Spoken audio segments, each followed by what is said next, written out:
on the gate. They're off and running at Finger Lakes. It's more Vino edging out for the front end. Pompous Prince, Ladies Golden Guy in the white blinkers, pokes the head in front and opens up by a length. Don't Lose Cruise up into second. More Vino outside third.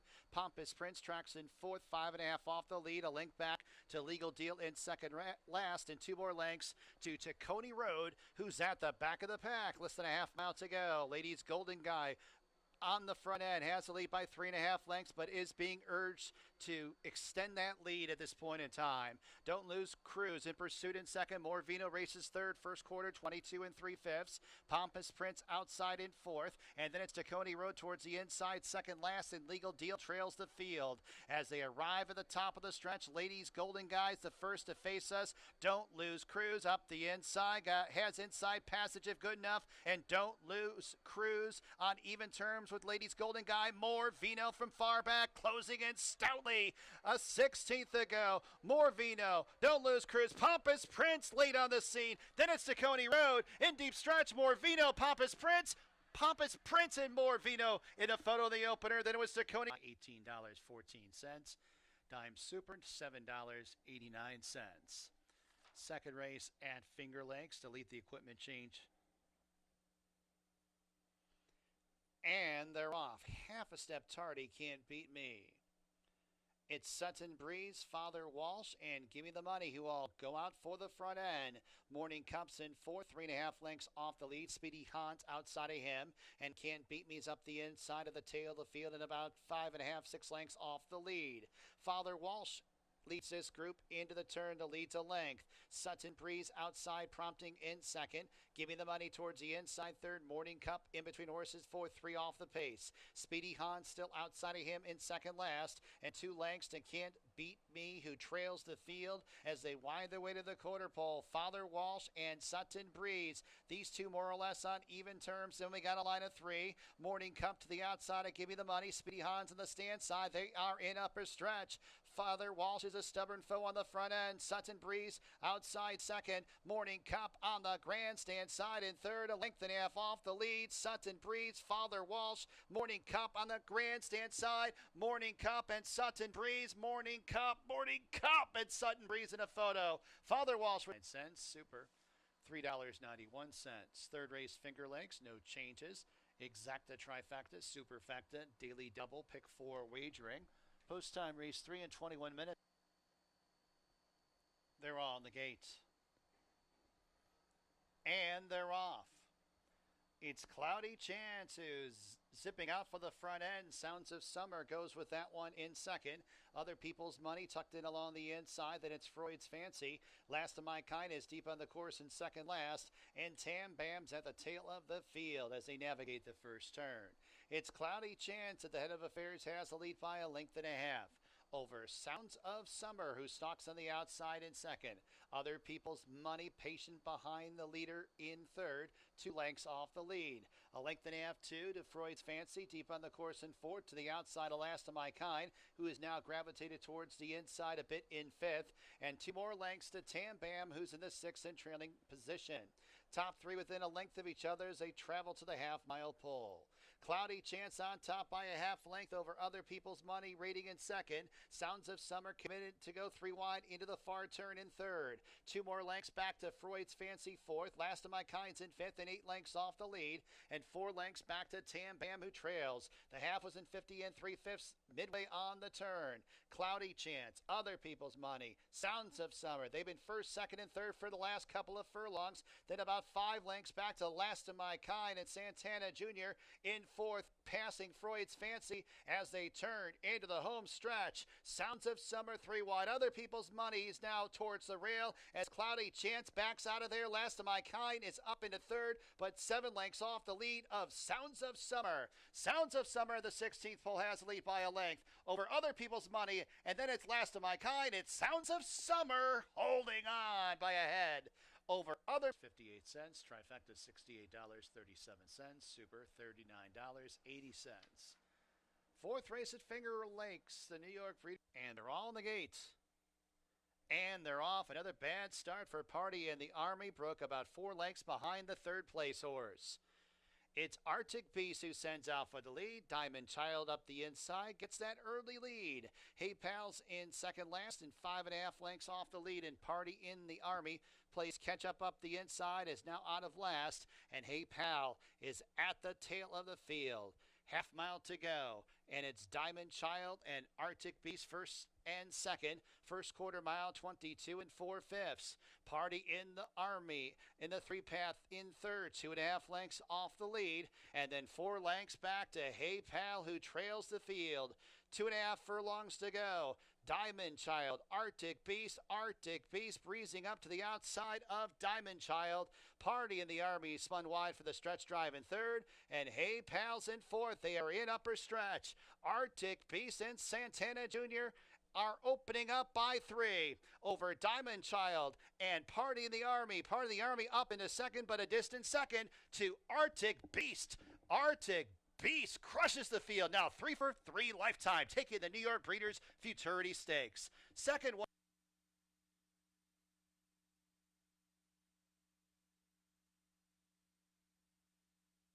They're all in the gates. And they're off. Good start. Call Me Penny, one of about 5 sending out for the lead. Lady Banker in about the 3 path. Zenloo is outside of her. Blue-Eyed Scouts in the 2 path, only a neck off the lead, as Call Me Penny relegated back to 4th. World Bank mid-flight 5th. 6th place belongs to Miss C. Banker, 6.5 off the lead. A length and a half to Ring of the Rise, and a gap of 4 to Out of the Cloud, who trails the field.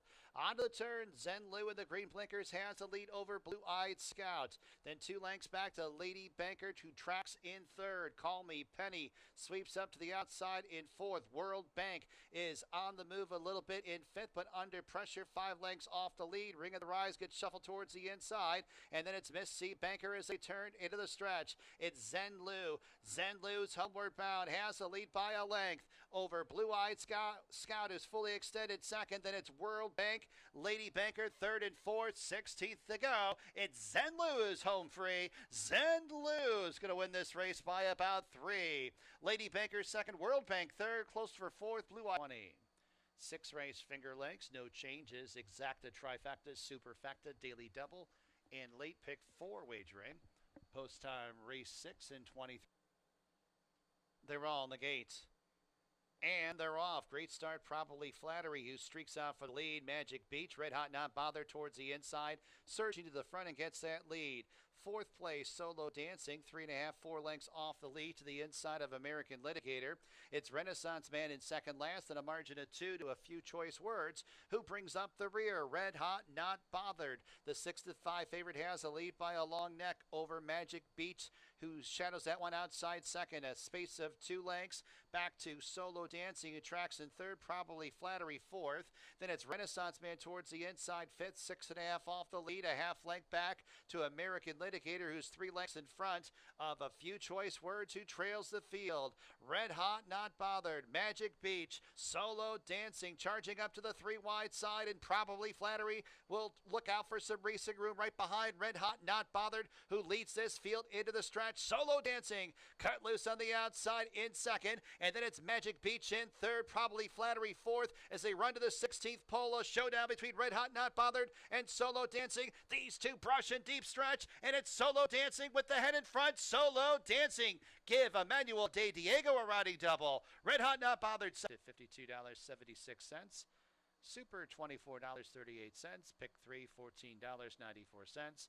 Pick 4 $141 on the gate. And they're off. It's Mo Trump edging out for the front end. Alert of Money for the place on the outside. Z-Bear takes off the pace in third. Rhymes Like Dimes in fourth. Cut the cord towards the inside in fifth, and a couple lengths to Crypto Causeway, who's at the tail of the field.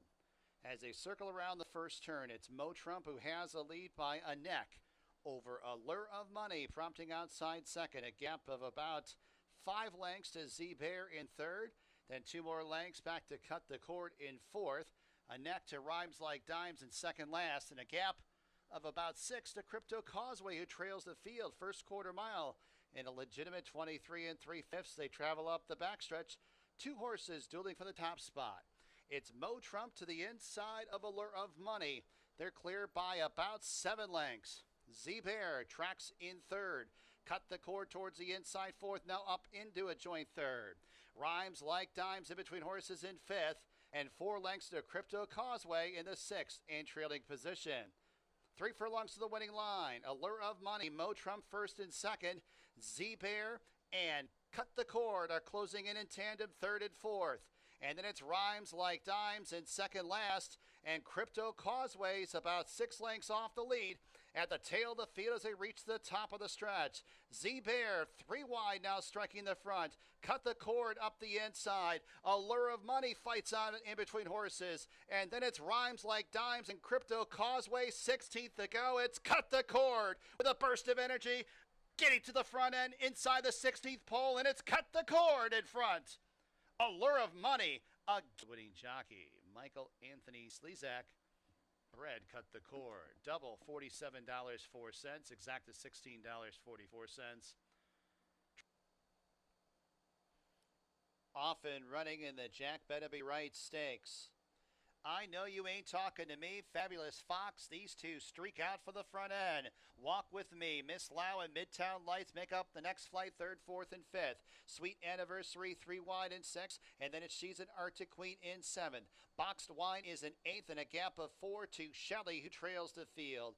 Fabulous Fox setting a good tempo on the front end, has a lead by a length and a half. I Know You Ain't Talking to Me rates on the outside second. Walk With Me up into third. Midtown Lights tucked in fourth. Miss Lau tracks in fifth, 3.5 lengths off the lead. Sweet Anniversary of the White Blinkers is deep on the course. She's an Arctic Queen's at the fence and 7 lengths off the lead, and 3 lengths to Boxed Wine in eighth, and 4 lengths to Shelley, who brings up the rear. The opening half in 48 2/5. It's Fabulous Fox on top. The leads 2. I Know You Ain't Talking to Me, the nearest pursuer in second. Midtown Lights probes at the fence in third. Walk With Me 3 wide in fourth. Miss Lau's in fifth. Then it's She's an Arctic Queen in sixth. Sweet Anniversary goes wide in seventh. Then it's Boxed Wine in second last, and Shelley trails the field. 2.5 furlongs to go. Fabulous Fox and Midtown Lights first and second. Walk With Me scrub the punt for more speed. She's an Arctic Queen goes wide for the stretch drive.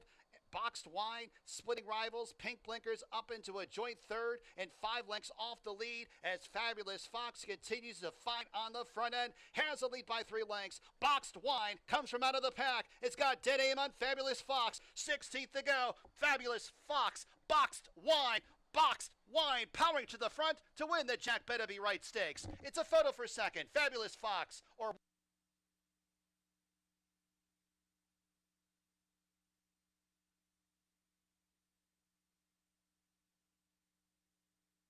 they're all on the gates, and they're off. It's Racer X who sends out for the front end. Otto Nipote advancing up the rail, and Otto Nipote opens up by a half length. Racer X glued to his outside in second, and then a length and a half to Captain Bonnet in third. Cara Dia Mejor in fourth. A length to Can't You Stop the King up the inside fifth, 3 lengths off the lead, and Dignified Response in the sixth in trailing position. Otto Nipote leads this group into the turn. The lead's about a length as Can't You Stop the King with a middle move up the inside. Racer X is 3 wide in third, a half length off the lead. 2 more lengths to Cara Dia Mejor in fourth. Captain Bonnet drops back, and Dignified Response passes that one. 3 across the track as they reach the top of the stretch. Can't You Stop the King cuts the corner. Otto Nipote in between horses. Racer X gets every chance on the 3 wide side, and Racer X now forging to the front. Otto Nipote's in second. Can't You Stop the King in third. 16th to go. It's Racer X on top by 3 parts of a length. Racer X breaks the maiden today. Otto Nipote second. Can't You Stop the King in third. Dignified will double $28.56. Count.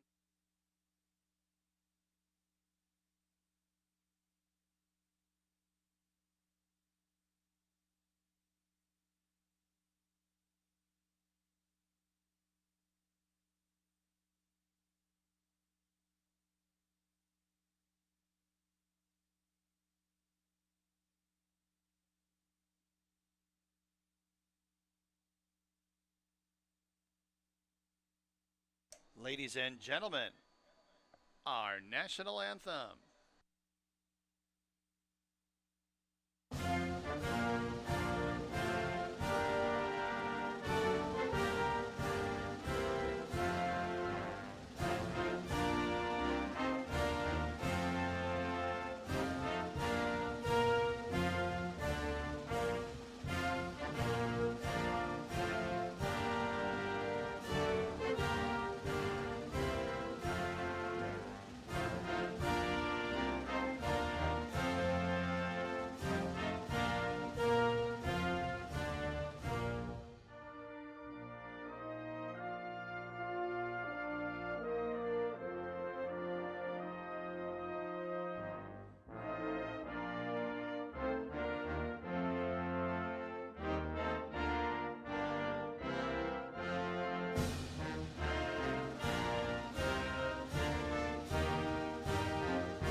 Good afternoon, everyone, and welcome to Finger Lakes. Tuesday afternoon of Thoroughbred Horse Racing. 9 races are scheduled. Track at Finger Lakes listed as fast. Got about 60 minutes to race number 1. My name is Bill Downs, track announcer here at Finger Lakes, and I've got the scratches and changes for today's card. In the first race, number 1, Mad Magic, 2 pounds over. Number 2, Retail Man, 3 pounds over. Number 3, Finalist, 5 pounds over. Number 6, Wild Banker, 5 pounds over. Got some late works, or a couple late works. Got one for the 2, Retail Man, work out at Finger Lakes October 9th, 5 furlongs fast surface, 105.20 breezing. Late work for number 6, Wild Banker, workout took place at Finger Lakes on October 10th, 4 furlongs fast surface, 49.40 breezing. Second race, number 7, Mira Viglioso, the rider, 4 pounds over. Third race, no changes. Fourth race, scratch number 4, 7th race shake. Scratch number 9, Tis Donegal. 7th race shake, Tis Donegal. Both scratch for the 4th race. 5th race,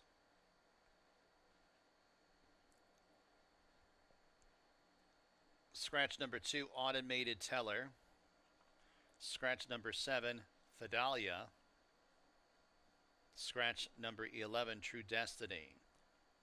Automated Teller, Fidalia, True Destiny, 2, 7, 11. Scratch the 5th. Jockey change to the 4, Devilly. Emmanuel De Diego. Emmanuel De Diego on number 4, Devilly. Race 6. Race 6, scratch number 5, Bustin' Roxy. Number 5, Bustin' Roxy is a scratch from race 6. Jockey change to number 2, Sweet Invasion, to Michael Davila Jr. Michael Davila Jr. on number 2, Sweet Invasion.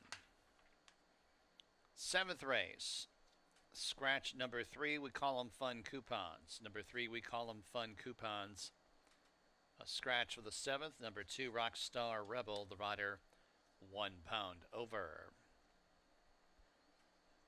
8th race, scratch number 3, Sharp Playboy. Scratch number 6, Gold Templar. Scratch number 9, Erie Man. Sharp Playboy, Gold Templar, Erie Man, 3, 6, and 9, all scratch for the 8th. Late work for number 1, Apollo Code. Workout took place at Finger Lakes October 9th, 4 furlongs fast surface, 49.20 breezing. 9th and final, Scratch number 5 here, Tickle. Number 5 here, Tickle is a scratch from the ninth race. Jockey change to number 1, Frenchman James. Hemon Harkey at number 1, Frenchman James. That's a look at the scratches and changes here at Finger Lakes. Got about 57 minutes to race number 1. Handicapping with Dave and Jackie will be next. Have fun and good luck.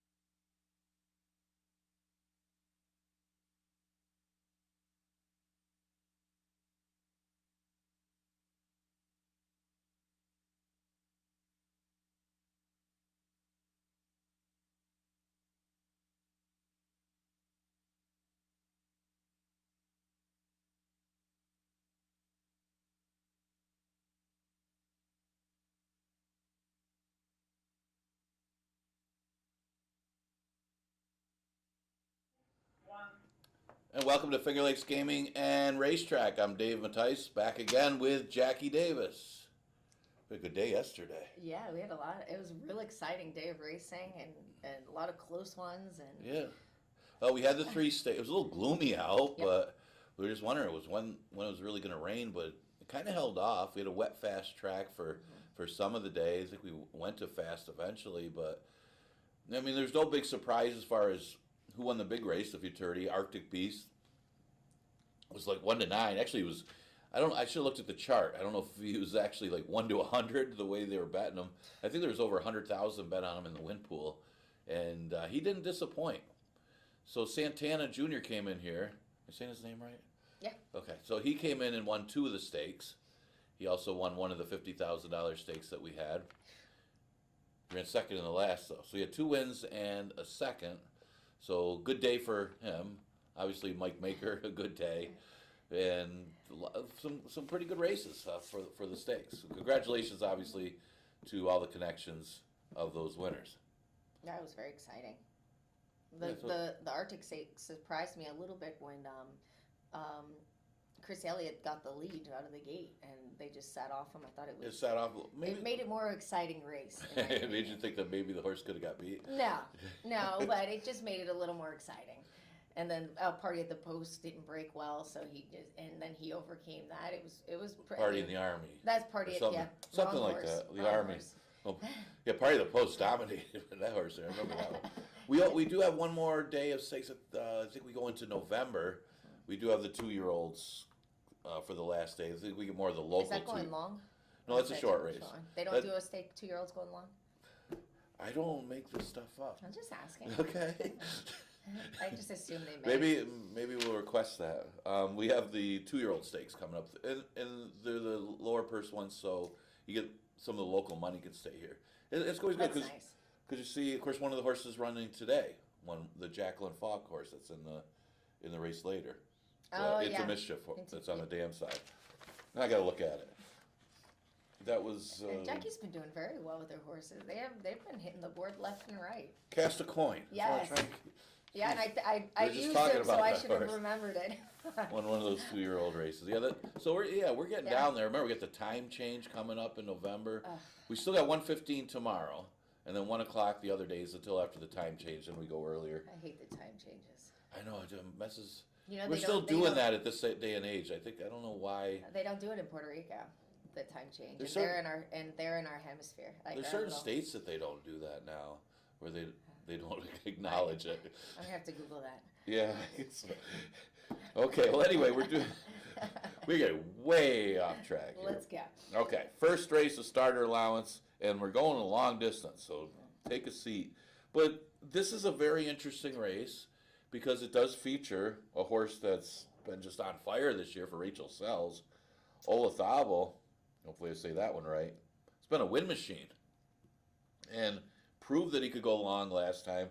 And you kind of said it when we were talking about it. I bet that other horse sits off a little bit, and Olazabal able to get the clear lead, Mm-hmm. and you don't want to, and sometimes that were like Dynamite Karma's been sharp this year, but Olazabal just keeps going. You know what? They've been trying to press him as well. And like he did finish the second the start before, going 6 furlongs. But we Right. also said like he likes the distance, and it makes it easier for him. Here's the issue though today. I mean, Dynamite Yes. Karma kind of let him go to the lead that day. Mhm. I don't think Mr. Einstein, Nurka Huerta is going to say, "Hey, go ahead, Olazabal. I I'll know, run for after, second." especially after the way he ran last time.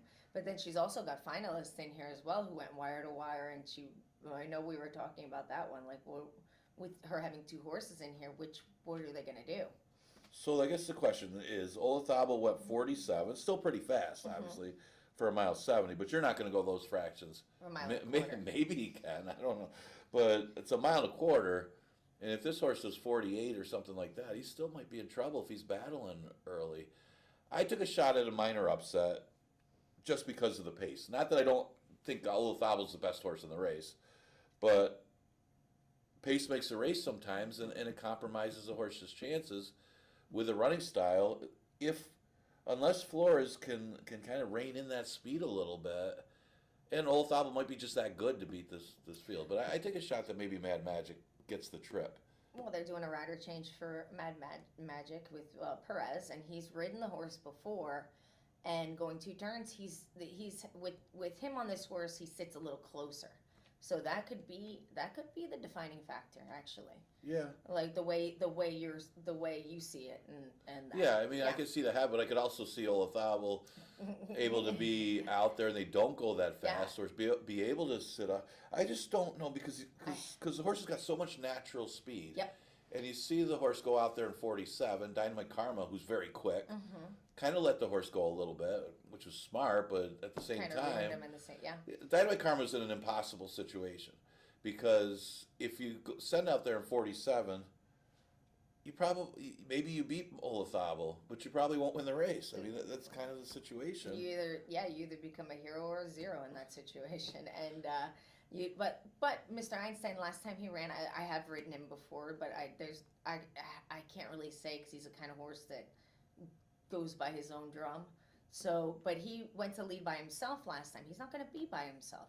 And the start before, they tried to go to the lead, a little slower pace, and he doesn't. He wants to be relaxed and free running on the lead if he does get there. Well, if the two of them battle, it's not going to happen. Listen, I know, and that's, but it's still not going to. I don't think it would be a disadvantage to Olazabal because they were chasing him before, and they've tried to go with him. If he catches a fly and gets out there, everybody's gonna try to rate thinking the mile and a quarter. Yeah. And I like the 7. I like Pot of Gold. I've ridden him before. He's one that sits right, but he can go to the lead. He can sit right off it. He's in a great post position to have clear running, not much dirt like he likes. He's another one. He's like Olazabal's little, but he's lean and sleek. And Pot of Gold is little, but he's beefy. He looks like he'd be a great sprinter and all that, which he's one at that. You want to see a little size when you're talking mile and a quarter, right? But I some of don't these know. horses go against the trend, right? You can't. It's not like we said. It's not a beauty contest, and like the way Olazabal's built, you would not believe that he goes to the front and he likes to just keep going the way he's built. You think he'd be like both of them would be very similar. And it was pretty impressive how he drew away from that field last time. It really was.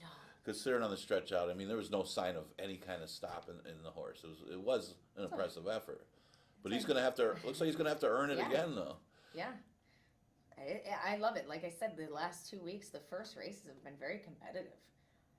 Can we say how do we, could he be claimer of the year? Let's see if he wins this race. I mean, I know we have those awards, claimer. I mean, there's a couple of good ones. We have different categories for the boys and the girls, and yeah, I like to do the 6 in there for my to round my super off. That Wild Banker. She said it looks like she's getting better, and she wasn't running great when she was in Saratoga, but it looks like she got a race over the surface finally. She got claimed for the 5. They put her in the optional, and she didn't run a bad race. Yeah, this was supposed. I think this was supposed to be the finals of the series. They changed the series. They changed things a little bit, but they're running for a good purse here, over 30,000. Yeah. All right, second race, an allowance race, goes a distance of 5.5 furlongs. We kind of watched the same race today, so we're on the same page because as soon as Jackie came in today, I was like, yeah, what are we doing? we gotta look, well, what do we do? We always say that, but I was watching the replay. We kind of both caught them, and looking at it, we kind of both liked what Thin Legs did last time. Yeah. Oh my goodness, the Thin Legs. The last race, we thought it was a great race. He's making up ground quick, and and then the going under 6 for the 5.5 was even better to be closing into that kind of pace. Right. Wasn't really he was steadily gaining on him. I wouldn't say it was a hard close. But she did. I mean, she hopped at the start. Didn't get a great trip after that. And Michael, actually, I thought Michael did a good job as far as we talk about that with sometimes you get the bad start, you rush up. Michael just kind of urged him up on the inside, got him into contention, close late, and she might not have beaten Follow Your Arrow anyway. That was a pretty nice horse. No, that horse had race. everything had everything her way, just coasting easy, didn't have much to, didn't really need a whole lot to do at the end. It was great. And maybe, Thin Legs, because of the slow start and, of course, the pace scenario of the race before, she's showing a different dimension that she can rate, even though it wasn't intentional last time. Well, it's great outside post, and I always said that about Michael riding with him. He doesn't get flustered. He just kind of not worried about what everybody else is doing out there, and in a good way, not like he's in it, not like he's oblivious, but he's doing what's right for his horse. Like a lot of riders will have that kind of break and be like, oh no, I'm supposed to sit close, and they'll ruin it. They'll leave it on the track the first quarter versus the last quarter. Yeah, it's just a tough situation to be in when your horse does something like that, when you hop or you lose so much ground, especially if you're losing 5 or 6 lengths. That's a couple seconds that you're losing. This is the race we came in, and I wrote 5 or 6 numbers down that I wanted to pick, and I'm going, I'm not quite sure where I want to put anybody. Yeah. And then you have Shihana. Is that how you'd say it? Shahana? Shahana? Shahana. Sounds like a Native American. Yeah, it does. And you have that horse. It's got a lot of natural speed. She showed last time, and she came home in a good time for the day. The track wasn't that quick that day, so coming home in 1:12 was probably her best race that she's run. I like that horse. I would have put that horse on top if it was 6 furlongs, I think. Well, it's going to be interesting what kind of trip she gets. Not to interrupt you, Jackie, because Small Pebbles and Miss Stones are speed horses. So Shahana showed speed last time in a race that didn't seem to have a lot of speed, and she's got the rail, so she could be in an interesting position. Do you let the other 2 speeds clear you and sit the rail pocket trip in here? Exactly. Yeah. I mean, is that what you're thinking too? I'm thinking, it's interesting to see what she does with that. I think minimal dirt for that horse. That's what I'm thinking. Yeah, but then you're going to have to use a lot more early. Well, no, because you can sit on the rail and not eat much dirt. You just have to pray your horse works with you. And then you have a Mommy Joe Dreams, who's another one. It's a horse that's likes to sit close, depending on how fast the front goes. It's very even running, stalking position, and I really like that one as well. I threw her in for 3rd. I know you used her 4th, so it was just kind of Well, I had to use Miss Stones there just because, she's the mystery horse. If you go back in her form, it looks great. And she was here before too, by the way. I didn't realize you got to go back. You got to go back a little ways, but I know John DeVilla rode the horse, so we're going back a long ways. That probably means one of the Englehards. Raleigh the Englehart probably had him, because he's that. We can assume. I think this all depends. I think she's going to be influenced by Small Pebbles. Oh yeah, I was going to say that. Listen, I have no. That is my horse and my rider. That is like the combination of the year that I found, that I saw. And this horse just absolutely adores this rider. The weight off, and she's been on the jump, and I didn't use her last time, and she win. I was kicking myself, but now she's jumping even higher. So it's going to be a real test. And horses, they don't know where they're running. They just know they're in good form and they're trying. And I had to keep her in my picks for that reason. Yeah, they started off the long layoff, ran for 4. I'm just so impressed. She won for fun the first race off the layoff, but she's gotten better. And who knows? She might have needed the race. She was a classier horse in the past. It's just. But she keeps getting a little bit better, and believe me, Cintron deserves a lot of credit for the ride last time. Yeah. She did a good job with her. Yeah, she maneuvered her beautifully, and I love the post position with her. And then you have like even you have Patine's horse, Hypocurrency. I highlighted 2 starts ago. The last time she ran for 5.5, they went 5 and 5.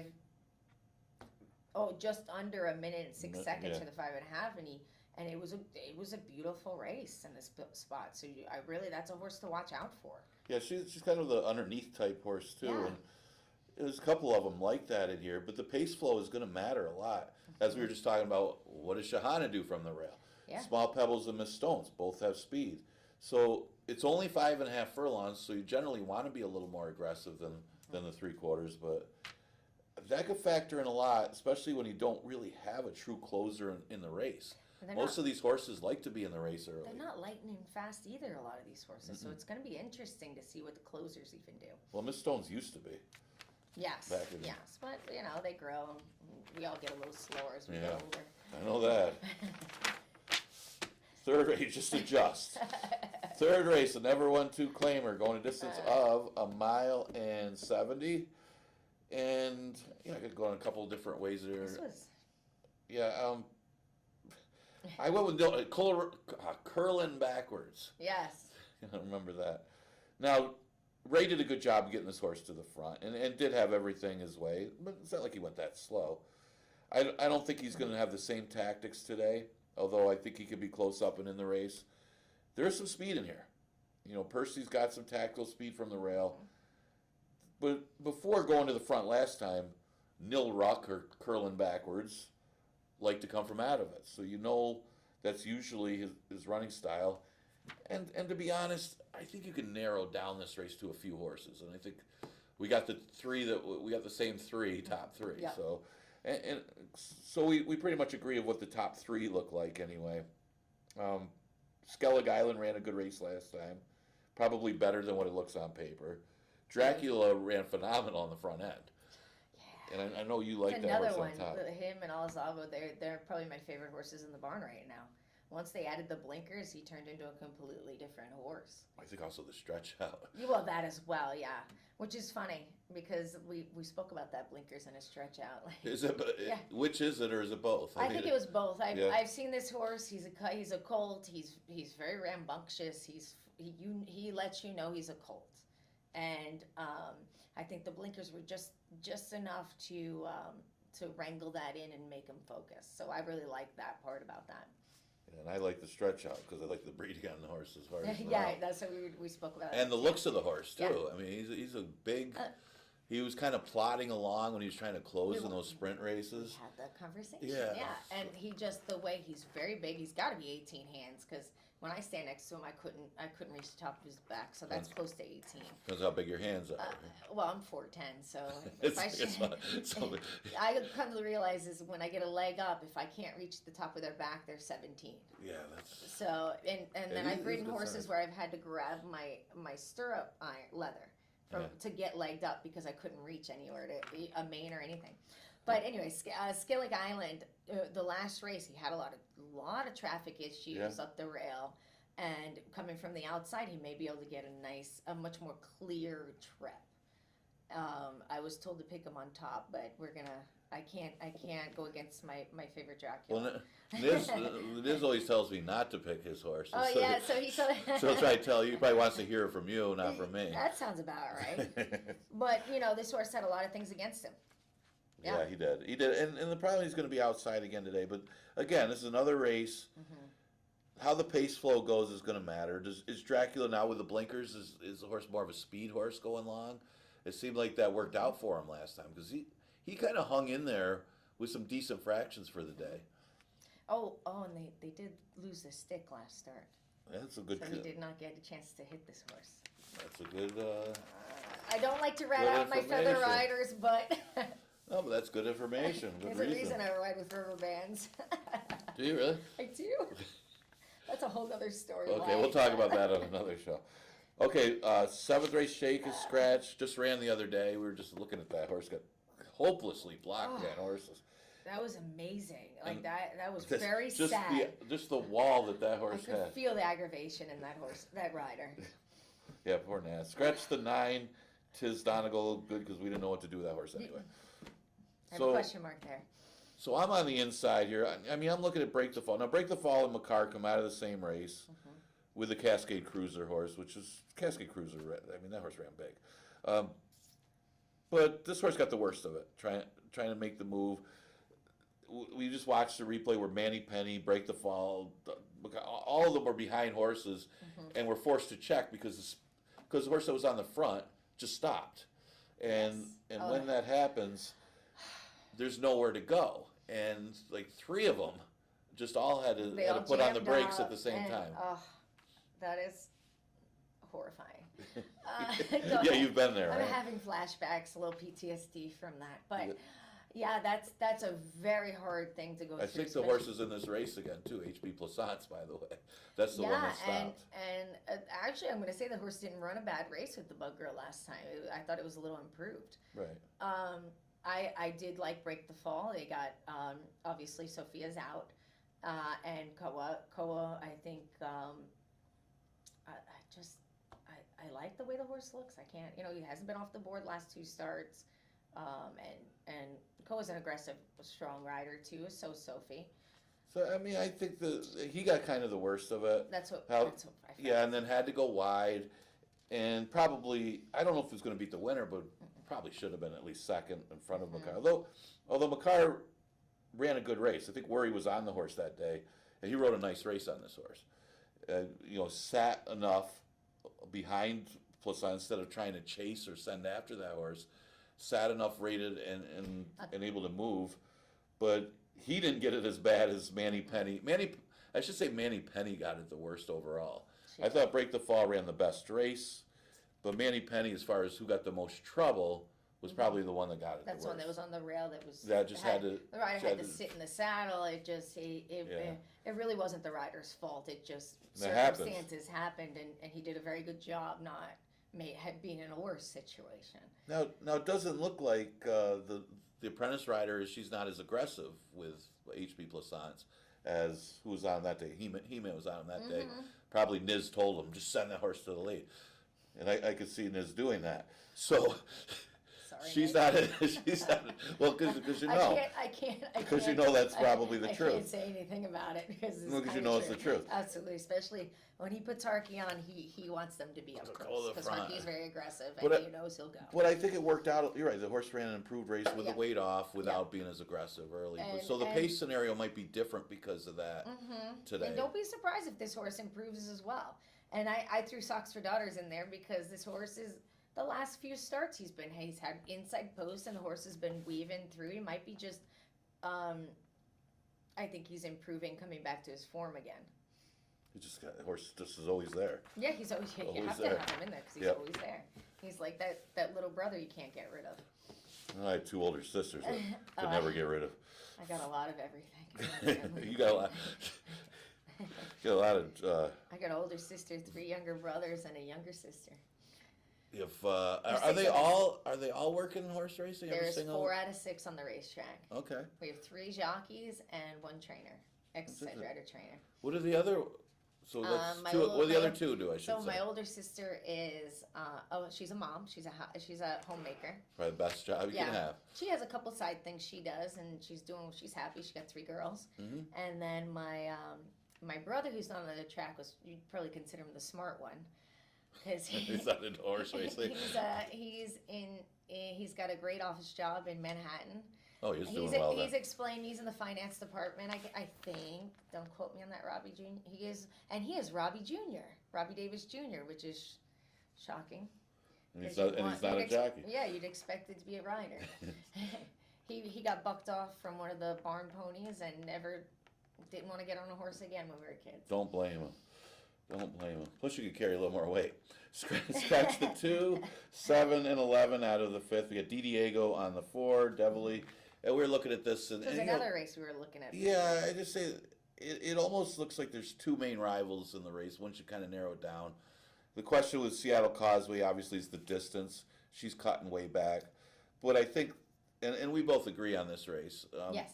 Green Gots, the 6 furlongs, going from 5.5, at least she's going to have a little more distance to put in the late run because she's at the mercy of the pace as it is with her running style. She doesn't have any early speed, so at least she's got a little more ground to make up.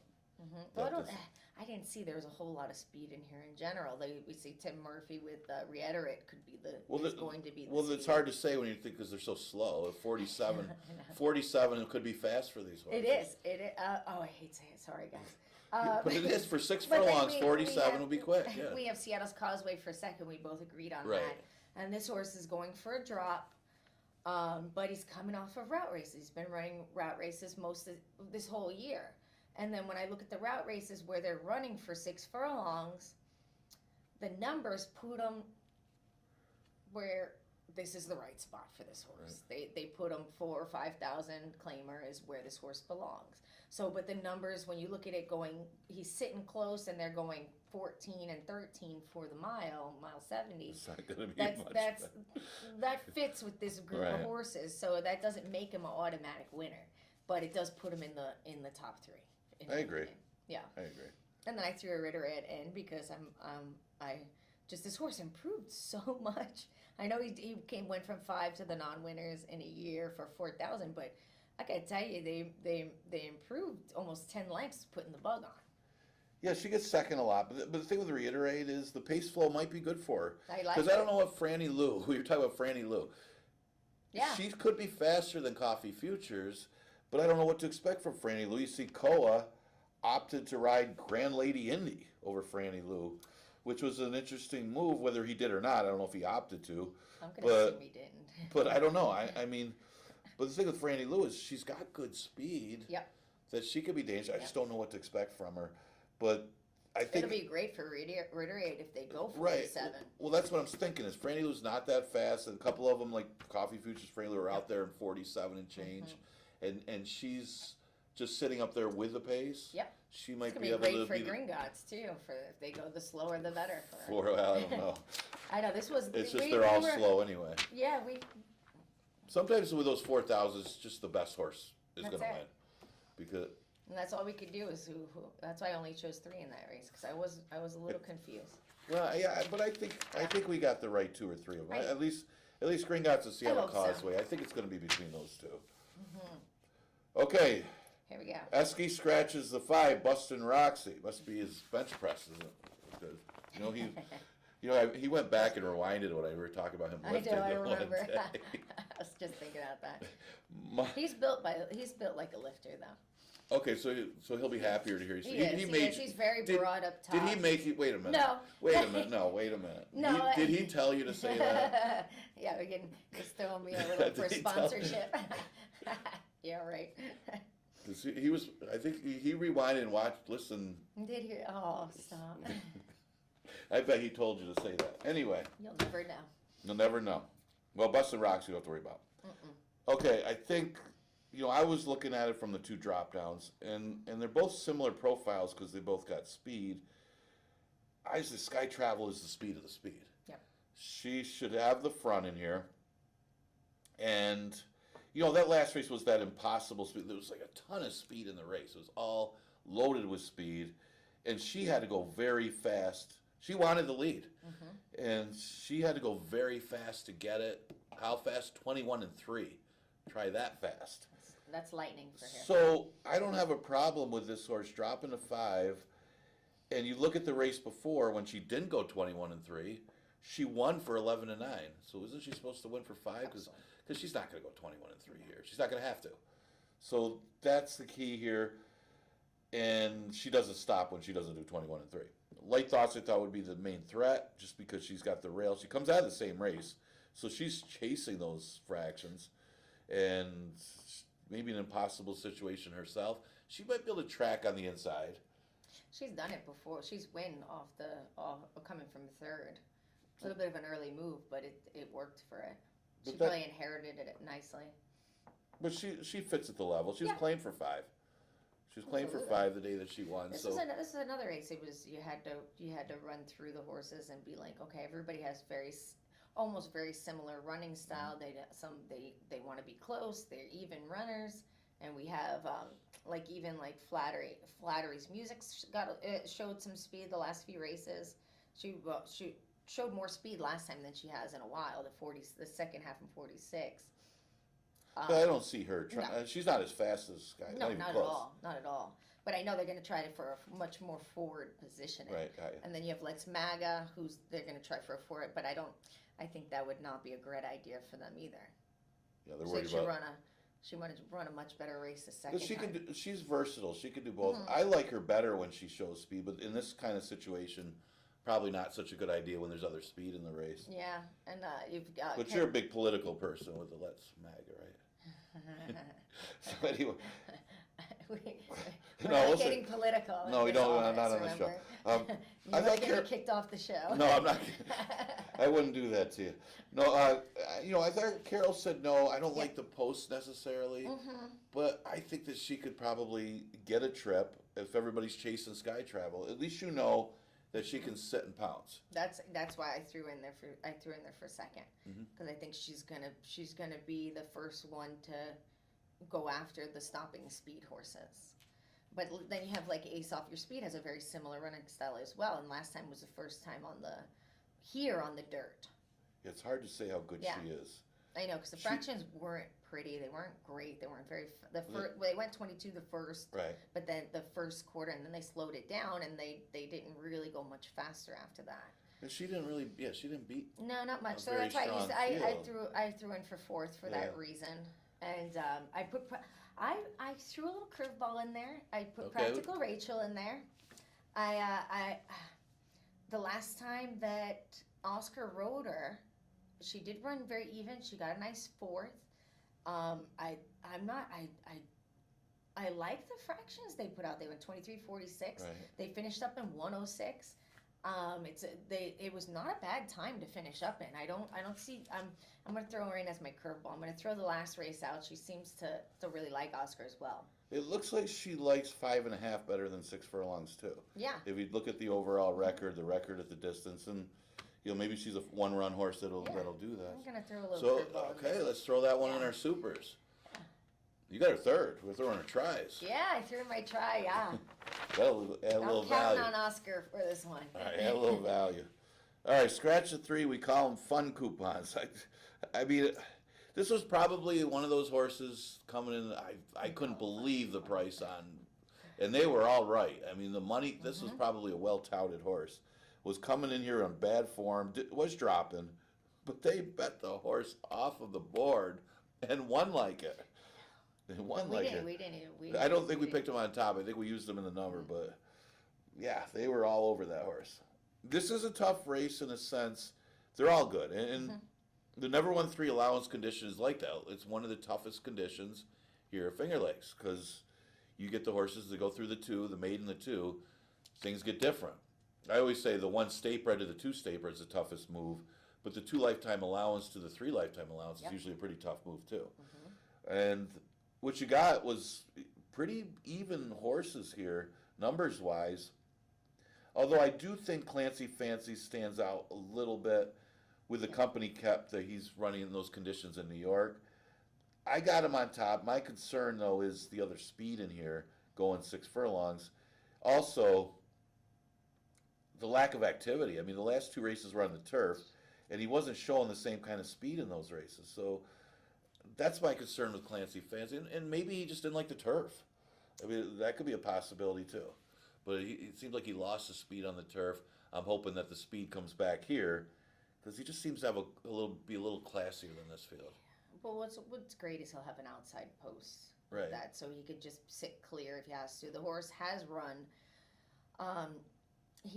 It's shown that he has had company. On the first time he ran on the turf where he showed lightning speeds. I think that's partially the reason why they tried to put him back on the grass. Well, he actually ran good in a sense where he ran 4th after not showing speed. He just kind of ran. There's another turf race down on the bottom, Okay. like a couple down where he ran 3rd by 2 lengths. But they didn't go that fast. Well, yeah, they did. No, they did 44. They went lightning fast, but we're not on the turf, so Right. those numbers mean nothing to us. But to I'm be looking at the honest. last two races, Yeah. and he hasn't run much. I mean, No. he ran in April, and he's only run twice since April, and they were both on the turf. And they've been very conservative with the breezes.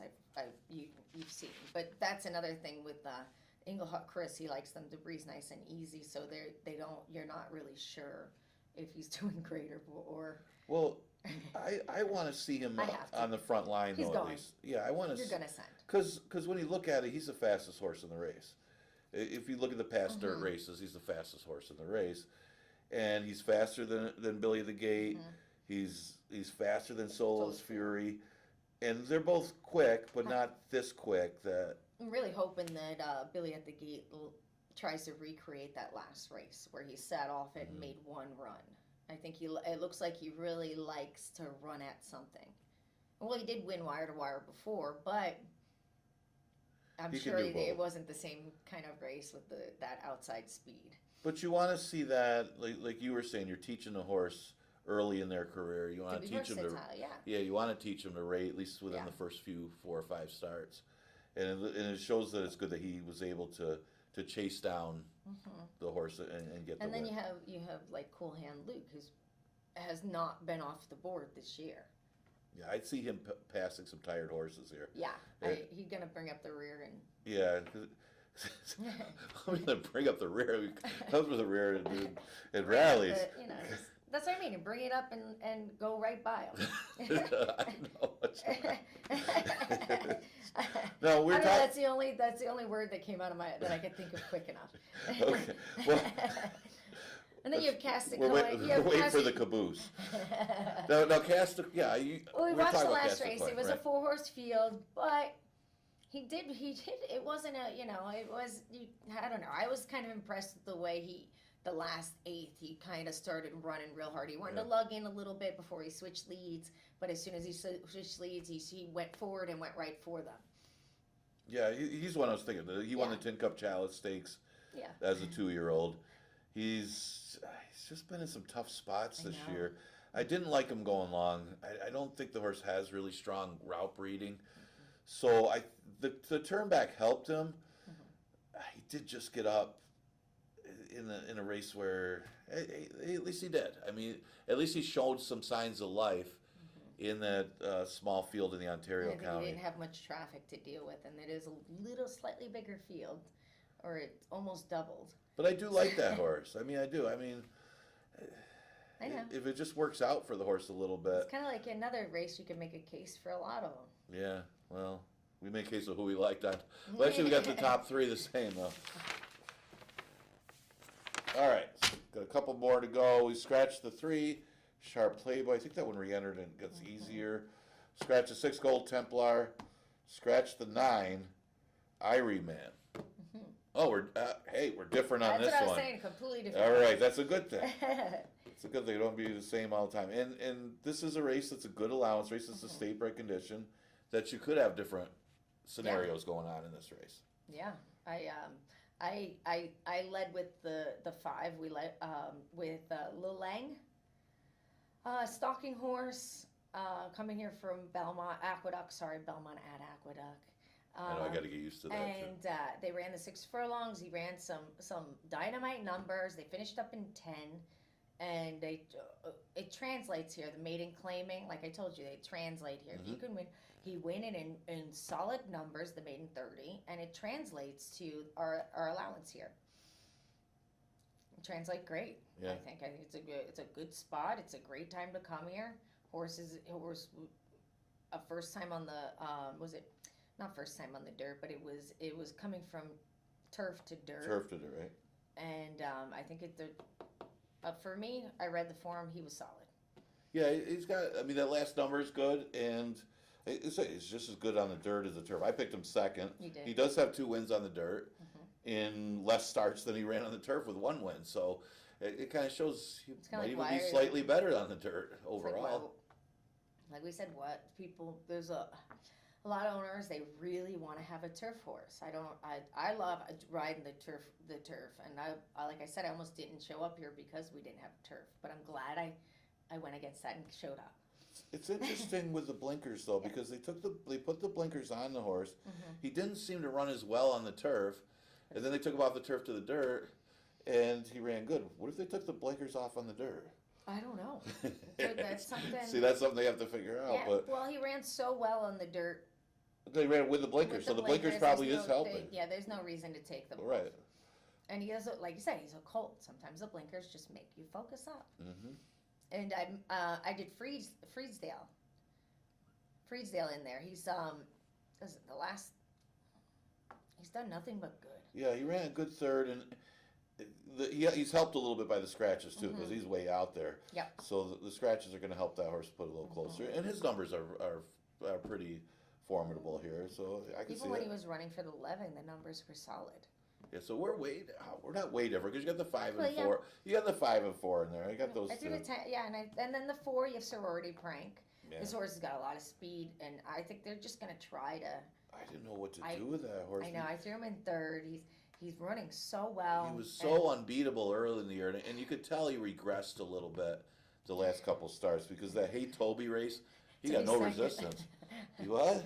I know, but he still finished second. I know, but his numbers were regressing. We're a little slower, yes. But now they're going on the cutback, and he, like you said, going long. You want to sit, and he was showing 47, 48, and that's fast for going two turns. He might have went too quick last time. Yeah. I mean, he's supposed to beat Raw Courage. But he might have gone a little quick we have Apollo Code who's going 22:45, sitting right off it, 46. So I don't see why Sorority Prank couldn't be on the lead. Yeah, he probably has enough sprint speed where he could. Now, the thing with Apollo Code is I'm looking at the races he comes out of. He got beat by Coin Jar. How good is Coin Jar right now? Exactly. Yeah, and that was 105.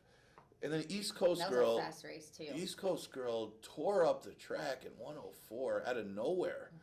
And to run third in there, just kind of an even third, but that's not a bad race at all. He's just coming out of some good versions of the one state bred, the last two races. And then you look at his prior races, he's competitive against some tough horses in the past before even arriving here. So I think this horse is better than what his form shows, just because those are fast times. So technically, being a few lengths off of a 104, he's still probably faster than most of this field. 104 is solid, but now we're going 6 furlongs. We're going 6 furlongs, so the question is going to be 3/4. I don't think it's going to hurt him because I think not a whole lot. Because there's not a lot of speed in here. As far as there's not East Coast Girl kind of speed, where he might even be able to hold the rail in a situation where he's got enough tactical speed where he's either going to sit at pocket trip, or if nobody goes, he's going to be in that great position of being the rail on the front line. This is a kind of a track. I mean, this is a kind of race where you need to really be aware of the fractions, of how fast you're going. And I threw Revelism in there for my super. He's 15-1 on the program. That last race they did go 5.5, and this horse was closing fast, and he only got beat a length, and they went another 105. I think the extra distance is, if he can run back to this last race, I think the distance is going to help that horse a lot. His running style might give him. He is only a 2-time winner, but his running style, maybe if they do go quick early, get him into the number. Who was the one? The one that beat him last time was the one that I used fourth, Prince of Truth. Yes. I think it was probably one of the only winners I had that day. All right, we got the He-Man on the one, Frenchman James.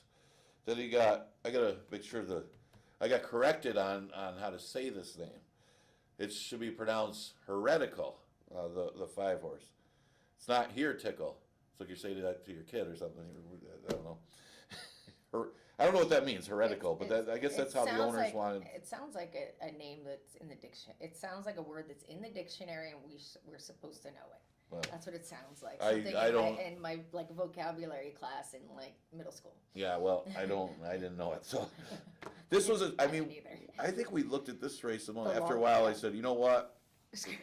Let's move on, because it's a $5,000 field and nobody stands out. Yeah. High water mark drops. We got to wrap up real quick. he's dropping, and I think the drop might be good enough. Although this horse hasn't shown that he wants to win, he just kind of puts that run in and flattens out. Maybe being a 5,000, it'll be Well, enough. he ran good for the 11. Yeah, he did. And he ran great, so maybe they probably should have dropped from there. But he's running so good, they wanted. Yeah, to they went take the a wrong shot. way. Yeah. So yeah, and I like Fast and Amendment with the Bug Girl. I think that horse improved tremendously with her last start. So if she can ride the horse similar. Yeah, we watched the replay on that horse, and some great race. The horse lugged in a little bit, but I was very impressed with her experience, the way she handled it. Yeah. And she didn't fight him too much, so. Yeah, it was very noticeable, the horse lugging in, and still ran a good second behind a heavy favorite, Whiskey Franz. And it wasn't very far off. It was only like a length. You can improve that. Yeah. And then your favorite, Belmont Union. Yeah, so okay, so we got the 10 to 7. Yeah, I told myself I wouldn't pick that horse again because didn't like the way the horse ran 2 races back, and he actually ran pretty well last time. Although I think the Fast Amendment horse ran a lot better considering the trips. Okay, we're done for today. Enjoyed today's card. We got 9 races. Got our opinions on those, plus some things you probably didn't know about. Or didn't want to know about. Some good information. But we'll be back tomorrow. Jackie will join me again. We got a little bit later tomorrow with a 1:15 first post, so we'll be on probably like around 12:10, 12:15. So I'll see you again tomorrow, and let's have some fun. And have a little more fun. Good luck today.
Coming on the track, first race here at Finger Lakes. Number 1 is Mad Magic with Luis Perez.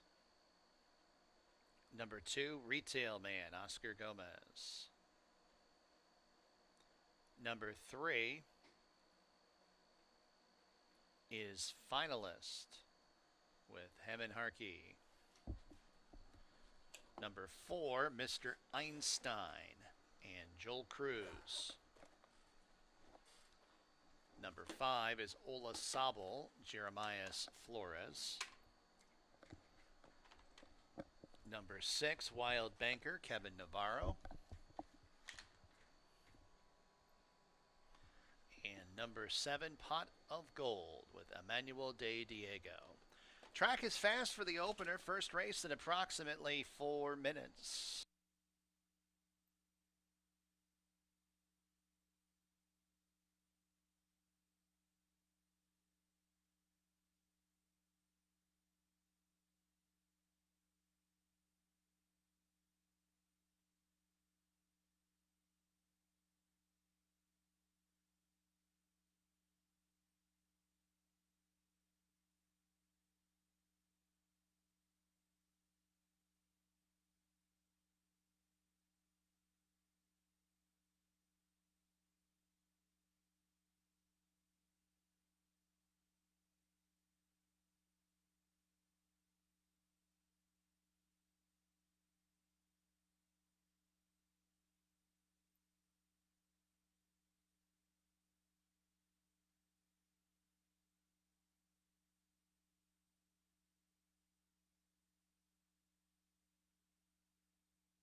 2 minutes.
Approach the gate.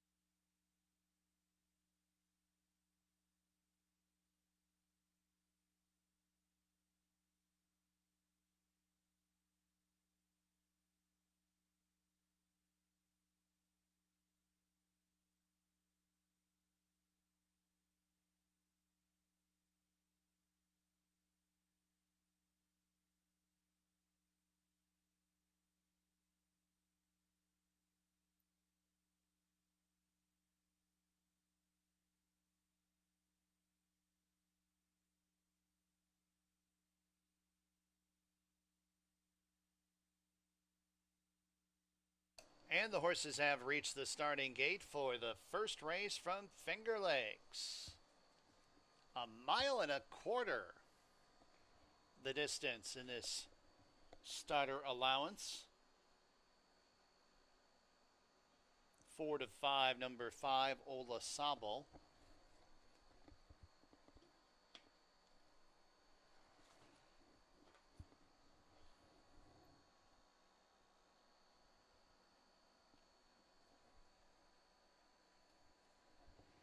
Mr. Einstein goes in.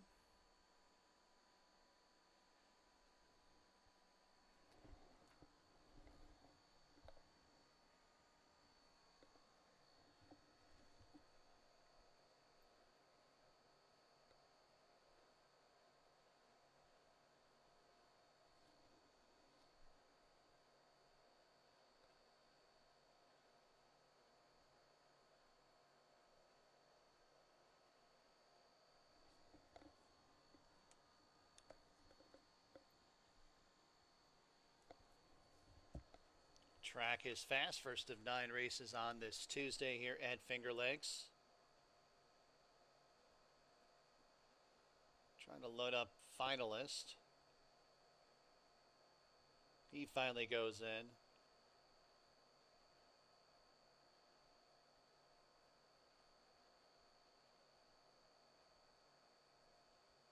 Nope. Makes a liar out of me. Try once again with Finalist.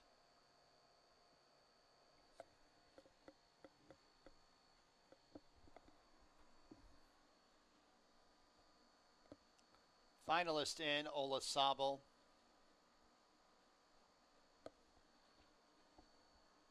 Wild Banker. And Pot of Gold.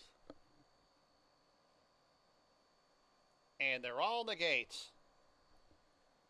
They're off and running at Finger Lakes. It's Ola Sabal who's bounding out for the front end. Mad Magic doesn't want any part of the lead, as it's Mr. Einstein who takes up the initiative, is up into second. Pot of Gold's in third, 3.5 lengths off the lead. And then it's Retail Man, Mad Magic, and Wild Banker. They make up the next flight. They're about 12 lengths off the lead, 1 lap to go. And at the back, that is Finalist. As they get ready to take on the first turn, Mr. Einstein taking it to Ola Sabal. Ola Sabal has inside position on Mr. Einstein, but they're clear by about 9 lengths over Pot of Gold in third. First quarter mile, 23 1/5.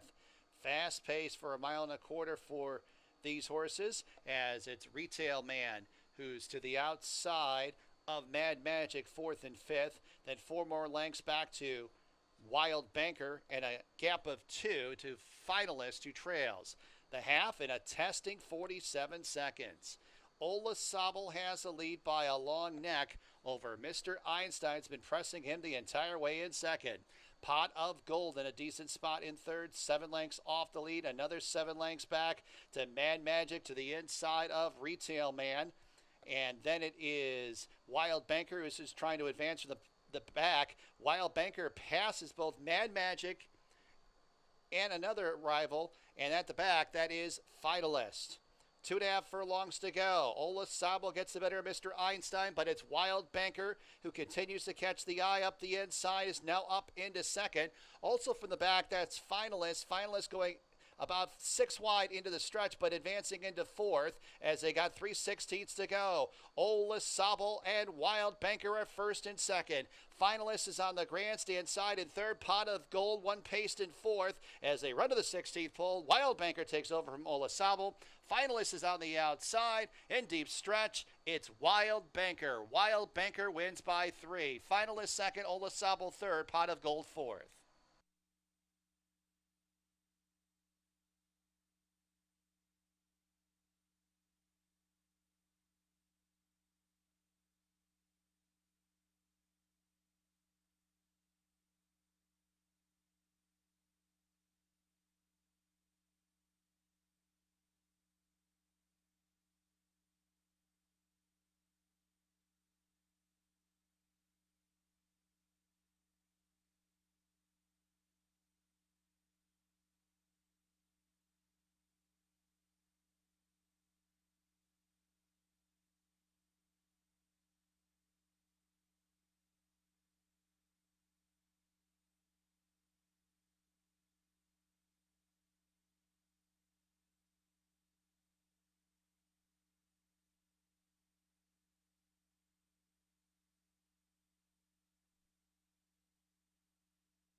Six, 3, 5, 7. Number 6, Wild Banker first.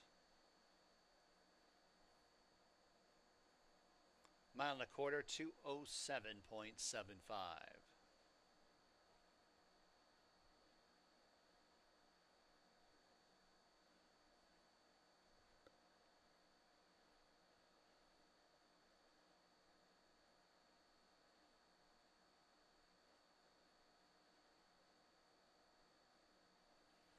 Wild Banker pays $6.42 to win. Back to the winner's circle.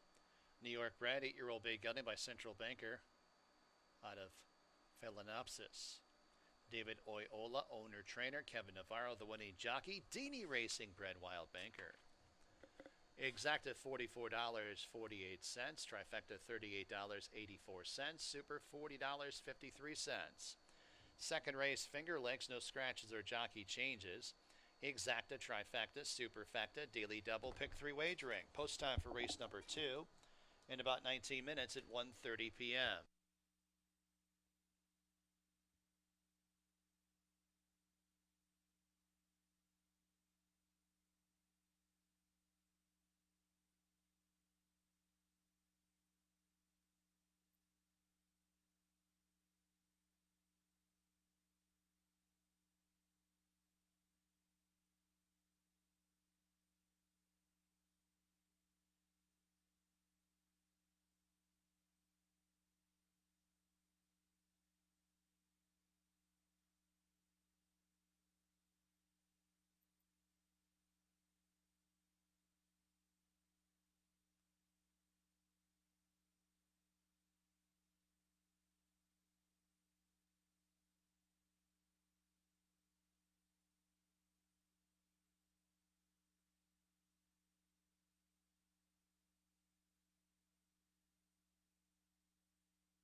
All right, get ready for race number 2, and yeah, the money really showed on that David Iola trainee. Man, the Wild Banker did have some back class running against some open competition in the past. He claimed that one for 5. Tried the 2 state bred a little too tough, or 3 state bred, I should say. Ran into some tough competition last time. Didn't get beat that badly, but man, 2-1 on Wild Banker, bet off the board, and looked the part. Took advantage of the speed duel as Mr. Einstein, who got off slowly, ended up getting out there with Olazabal in 47 for a mile and a quarter. Just impossible fractions. Actually, Olazabal ran pretty well considering the fractions that he had to endure. But Wild Banker taking advantage of that situation under Kevin Navarro and getting the win. Man, 2-1 on that horse. Hard to believe. Allowance race going 5.5 is the second. And yeah, pretty open race here. Shahana's getting some early play. This one coming off a good number last time, beating allowance horses. Got a nice trip under Raylu. A little tougher spot today for Shahana, but has been in pretty good form. Has won 3 of the last 4, 2 of them in claimers. So she's a sharp horse right now. She's got a horse that does figure in this race. So did go with the 8 Thin Legs off of the rough trip last time.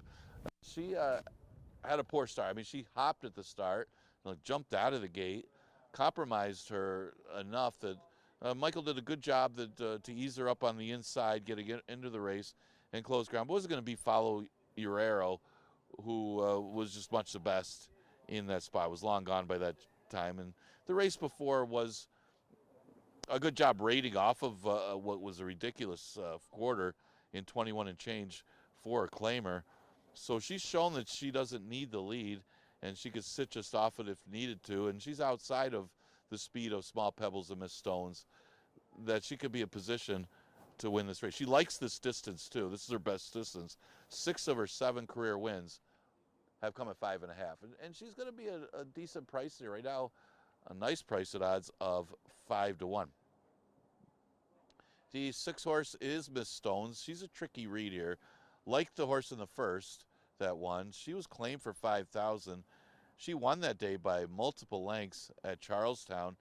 She's got some past class, and she's been popular at the claims box during her career. She was against Open 10s last time on the turf, so she's been around different surfaces, trying to find her sweet spot here. And it looks like it's a good move trying her in the 1 state bred condition. She fits nicely in this spot considering company kept, especially for the price they claimed her for. Her numbers in the past are good enough to beat most of these if she's on her game, and that's the tricky read with Miss Stones, who comes back to Finger Lakes, where she did have success. She did win 1 of her 3 starts when she ran here before. So that's a few of the contenders for race number 2. Exacta Tri Super Daily Double and Pick 3 starts in here.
Post parade for race 2 from Finger Lakes. Number 1 is Shahana and Raylu Gutierrez. Number 2, Beauty Spangle, Andre Worry. Number 3, Mummy Joe Dreams, Joel Cruz.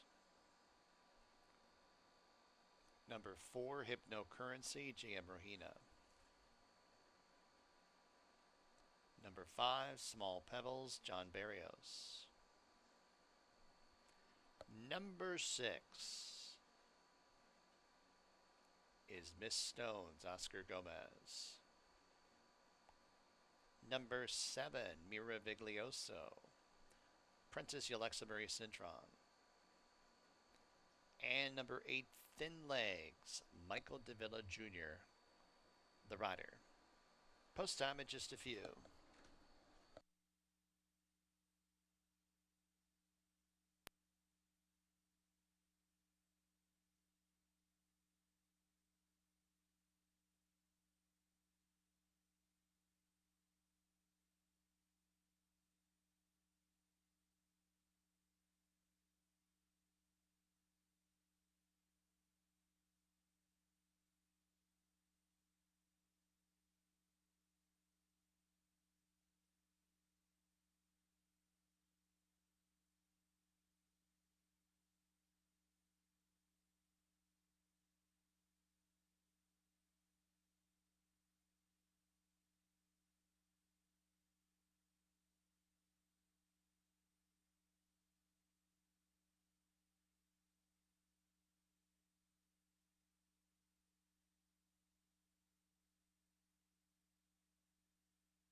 approaching the gate.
And the horses have arrived at the gate for race number 2 from Finger Lakes.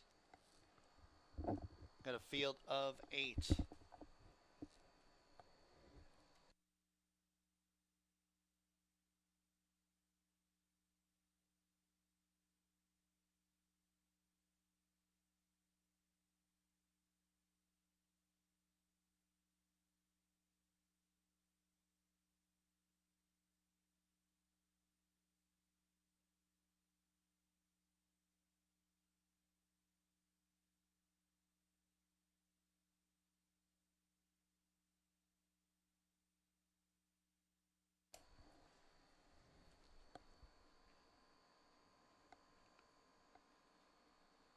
Riders off the 6, Miss Stones. She's in the hands of one of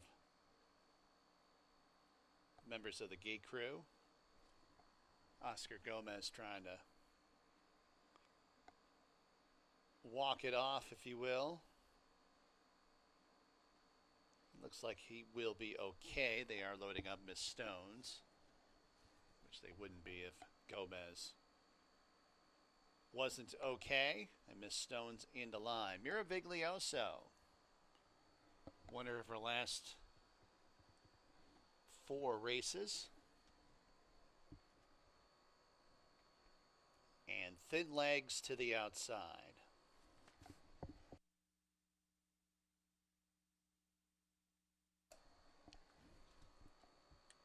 They're all in the gate. And they're off. Slow start, Small Pebbles. Good start, Beauty Spangle. Mommy Joe Dream, Shahana towards the inside, and it's Miss Stones. Miss Stones with the head in front. Beauty Spangle, Shahana second and third. Thin Legs forwardly placed to the outside from 4th up into a joint second. 5th place, Miraviglioso to the outside of Mommy Joe Dreams. Hypnocurrency towards the inside. And Small Pebbles circles up in the extreme outside, passing horses one by one. Taking the worst of it is Beauty Spangle is at the back and is about 9 lengths off the lead. Less than 3 furlongs to go. Miss Stones has the lead. Thin Legs outside second. Miraviglioso races in third. Small Pebbles 4 wide in 4th. Hypnocurrency towards the inside in 5th to the inside of Shahana. Mommy Joe Dreams in second last as they reach the top of the stretch. Miss Stones opens up by 3.5 lengths over Thin Legs, who's all out in second. Shahana Miraviglioso outside third and fourth, and it's Hypnocurrency 16th to go. Miss Stones shifting ground. It's Shahana. Shahana only a length and a half behind. Miss Stones. Shahana surging late. Shahana in a photo with Miss Stones. Then it was Beauty Spangle and Thin Legs.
Number 1, Shahana first. Second, number 6, Miss Stones. Third, number 2, Beauty Spangle. Fourth, number 8, Thin Legs.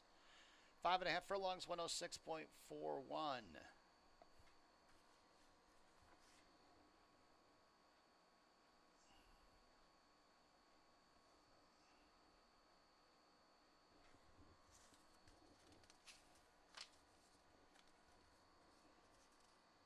Shahana pays $4.38 to win.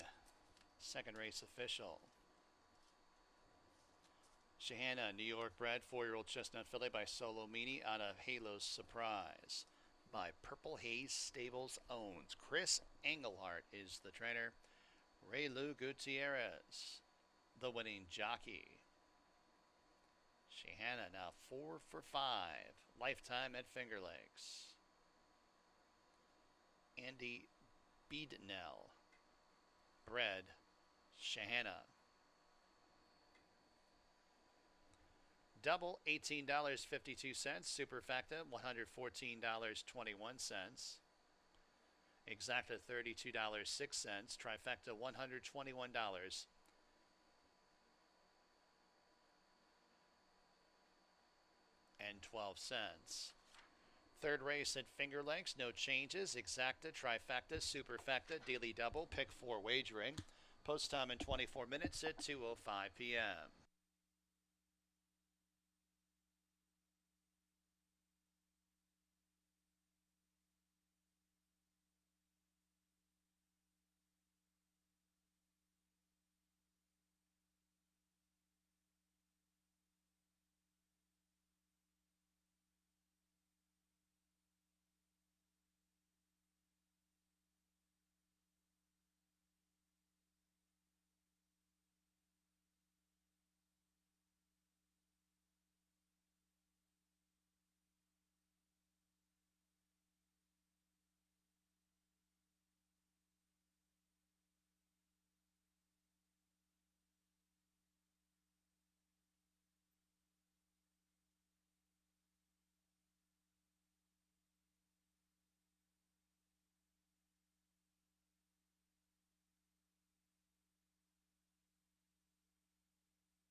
All right, we're in the paddock for race number 3. That was Shahana. Didn't know if she was going to get there as Miss Stones had opened up the lead. Shahana was able to just chase her down in a very tight photo. Ray Lou Gutierrez for trainer Chris Engelhardt. Looking at the third race, we'll look at some of the contenders in here. Dracula getting some play after a good effort last time. Since stretching out and adding blinkers, he's run well. He won and then took advantage of some. Actually, it was decent fractions he did last time, and still held on to be pretty well to just get beat at the wire by Good As He Gets. So he's a logical contender. Nilruck coming off a maiden victory against maiden special weights, a logical horse as at odds of 9-2. But the drop off of a win, got to think this horse is going to be awfully tough. Yeah, Dracula, very logical. Used him for second. The 8th Skellig Island's an interesting one because he really hasn't had much racing luck. He dropped to 5, ran a good second behind Makar. Makar, he could work out a trip where he's a big contender. And 5-1's a good price for Skellig Island. Had to use somebody for 4th. Once you get past the top 3, I mean, Nilrock looks like the best in here off the drop. Dracula coming off a good trip or a good race, and then Skellig Island is the other one that's run against better in the past. Coming up with somebody else for to sneak in there for 3rd or 4th, maybe Opportunity Woo, because he's got room to improve. His numbers are a little short compared to the rest of these. He didn't fire at all his first 2 starts, but his first race over the track looked pretty good in victory. Now, he was the speed of the race, was the main speed, and this is a little tougher task facing these horses with more speed in the race. So maybe, but at a good price, he could improve off of that effort, and he does have some room to improve with some decent breeding. Exactitry Super Daily Double Pick 4 starts with a 3rd. You got 8 minutes to post.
Horses coming on the track. Third race at Finger Lakes. Number 1 is Percy and Luis Perez. Number 2, Nil Rock and Raylu Gutierrez. Number 3, Opportunity Woo, Cabercoa. Number 4, Dracula, Andre Worry. Number 5, Dr. Darby and Alexa Marie Cintron. Number 6, Dancing with Jake, Hemon Harkey. Number 7, I Love Cara, Rafael Rahina Jr. Number 8, Skellig Island, Christian Navarro. And number 9 is Watermelon Crush and GM Rohina. Post time in just a few minutes.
Late scratch. Scratch number 6, Dancing with Jake. Number 6, Dancing with Jake is a late scratch from the third race from Finger Lakes. Scratch number 6, Dancing with Jake.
Approach the gate.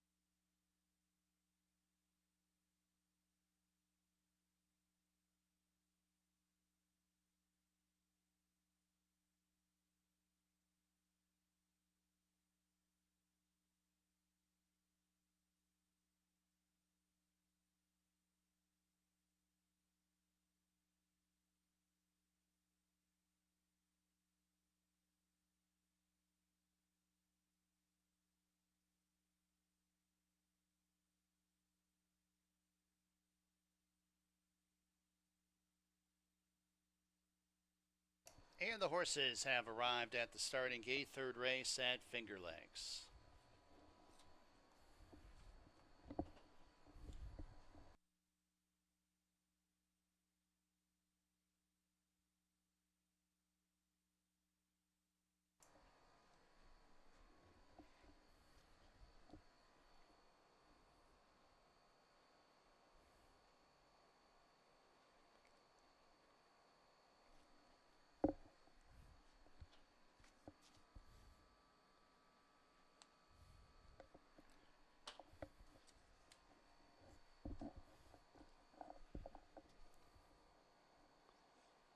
I Love Kara going up. Skellig Island and Watermelon Crush.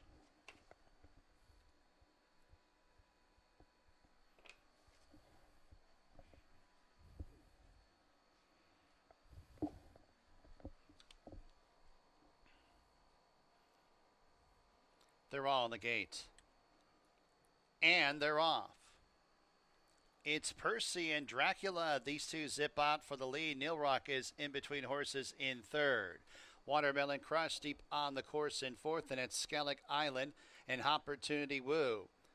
A few more lengths back to the trailers. I Love Kara to the outside of Dr. Darby as they circle around the first turn. And it's Percy who's calling the shots in the front end. Dracula tackles outside in second. Opportunity Woo, Watermelon Crush, and Nilrock third, fourth, and fifth. A space of 5 lengths to Skellig Island, who's a length and a half in front of I Love Kara, and a margin of 4 lengths to Dr. Darby, who's at the tail of the field. Dracula's on even terms with Percy as they run to the half-mile pull. They're clear by 3. Nilruck and the House White Silks in third. 2 more lengths. Opportunity Woo still scrapes the paint in fourth. A length back to Watermelon Crush outside fifth. Skellig Island starts to better his position. Splitting rivals, 10 lengths off the lead, but into the top 5. The back 2 horses, I Love Kara, who's 4 lengths in front of Dr. Darby. Midway on the turn, Dracula and Percy first and second. Nilruck draws ever closer third, a length off the lead, then 7 lengths back to Skellig Island in fourth as they reach the top of the stretch. And it's Nilruck on the extreme outside, now striking the front. Dracula and Percy are second and third. Skellig Island's in fourth, still 7 lengths off the lead. 1 furlong to go. Nilruck, Gutierrez goes to work on that one. Dracula's game up the inside second. Percy's in third. In deep stretch, it's Nilruck. Give jockey Raylu Gutierrez a riding double. Dracula second, Percy third, Skellig Island fourth.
Third race official, $7.62, the winning mutual. Nilruck, Kentucky bred, 4-year-old Dr. Ron Gelding by Connect out of Good Grammar.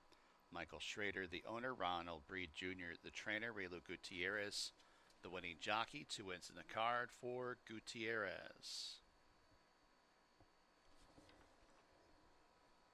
Jeff Kerber and Robin Kerber bred Nilruck. Double $12.80, consolation double $3.92, exacta $25.78, trifecta $13.88, super $5.49. Fourth race at Finger Lakes, scratch number 4, 7th race shake, and number 9, Tis Donegal. Exacta trifecta, superfecta, daily double, pick 3 wagering. Post time in 19 minutes, 2:35 p.m.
Claim from the third, number 4 Dracula, M. Anthony Ferrero, new owner trainer, number 4 Dracula claimed out of the third.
All right, in the paddock 4, race number 4. Yeah, the couple in a row for that one.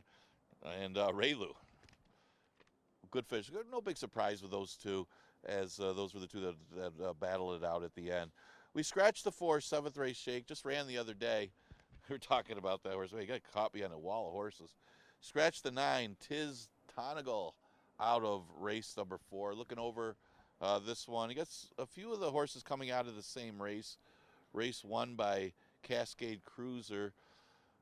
Yeah, Makar was in there. HB Plaisance was in there.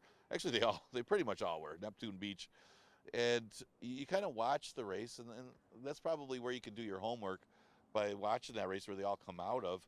A couple of them have had a race since, but I thought Manny Penny got the worst of it when HB Plaisance stopped. I mean, HB Plaisance was aggressive early. He ended up stopping. He's actually had a race since, but it caused him being out there caused a little bit of a traffic jam where he had a couple of them checked during that race.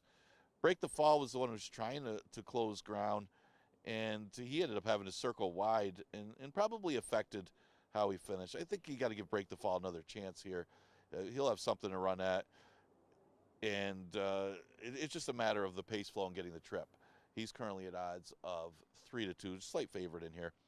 Thought, like I said, Manny Penny of the horses, he lost by double digits that race, but of the horses that got the worst of it, I thought he got the worst of it. I mean, 3 of them checked behind horses, but he was the one that got squeezed right back to last, and from then on just couldn't overcome the trouble that he had. So I'd give him another chance. He's not that badly beaten in the condition before that last race when he did have the most of the trouble. Socks for Daughters, kind of a horse to throw in there just because he hits the board a lot. You see with Chris Russell climbing aboard, he's been on the top 3 the last 2. And he's the new face in the group because he was coming out of a couple other 3 lifetime races. And you could argue the last race he comes out of a little tougher. And Neptune Roan was at that race as well. I guess you see how they match up. The 5 Makar, his running style should help him here. It looks like it's a similar scenario with HB Plaisance and Makar. HB Plaisance figures to be the one on the lead, and this time with the weight off. I mean, last time he went the longer distance.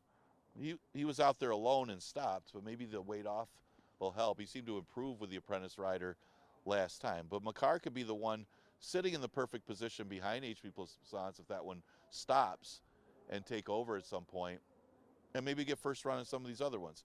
That could help his cause. And he's running pretty well for Gutterson right now. And Andre Worry climbs back aboard. And Andre finished second with him in that particular race in front of Break the Fall, who ended up third. Of course, Break the Fall obviously getting the worst of it. Makar probably got the best of it in that sense. Exacta Tri Super Daily Double and Pick 3 starts in the 4th. Again, we scratch the 4 and the 9.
Fourth race, field on the track. Number 1, Socks for Daughters, Chris Russell. Number 2, Manny Penny, Joel Cruz. Number 3, Break the Fall, Caber Koa. Number 5, Makar, Andre Worry. Number 6, HB Plaisance, Alexa Marie Cintron. Number 7 is Neptune Beach, Christian Navarro. And number 8 is Wine Responsibility, Rafael Rahina Jr. Post time in a few.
Approaching the gate.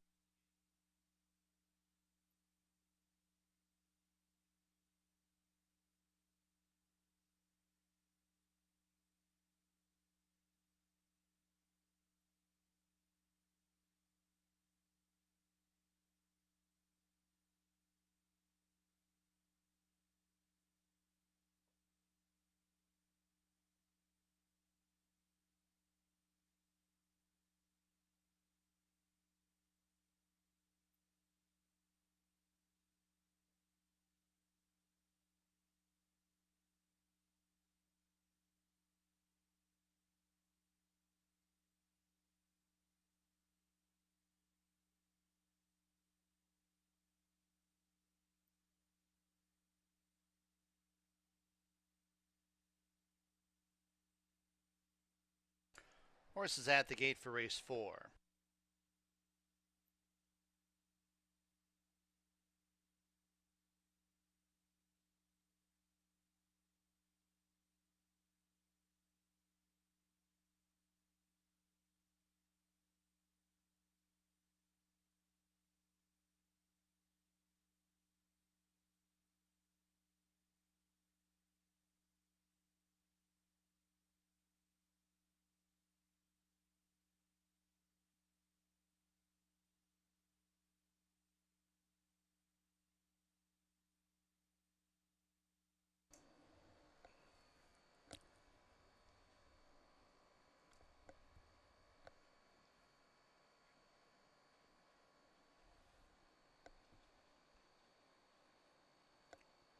One out, wine responsibly.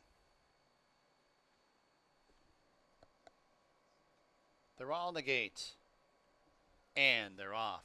Checking after the start, Manny Penny. HB plays Sans, surges to the front end. Makar defers in second. Wine responsibly is on the outside third. Then it's Neptune Beach. Break the Fall saves all the ground towards the inside. Goes from fifth up into second.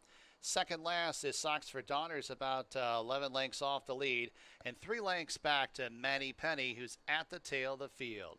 As they circle around the first turn and transition to the backstretch, HB plays Sans. On the engine has the lead by 3. Makar stalking outside second. Break the Falls had the great trip so far in third.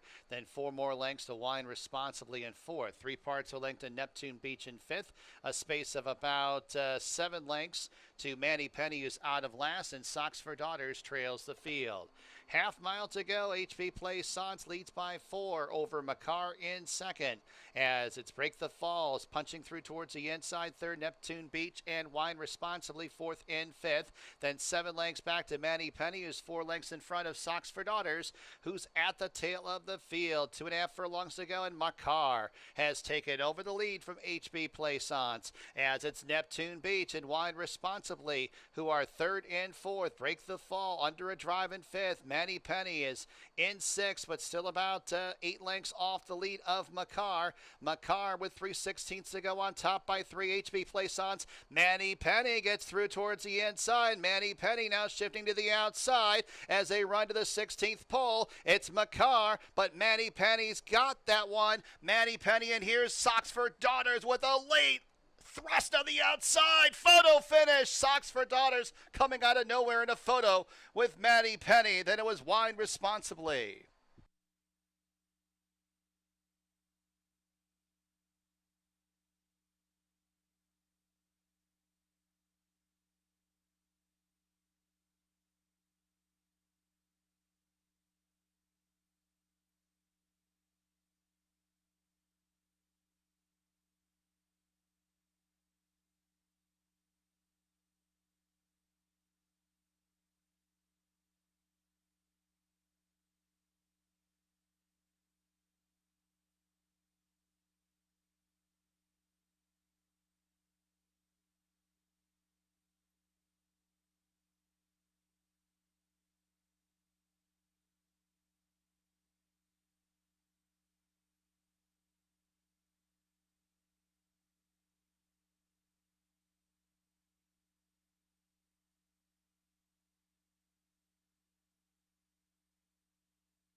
1285, number one, Socks for Daughters first.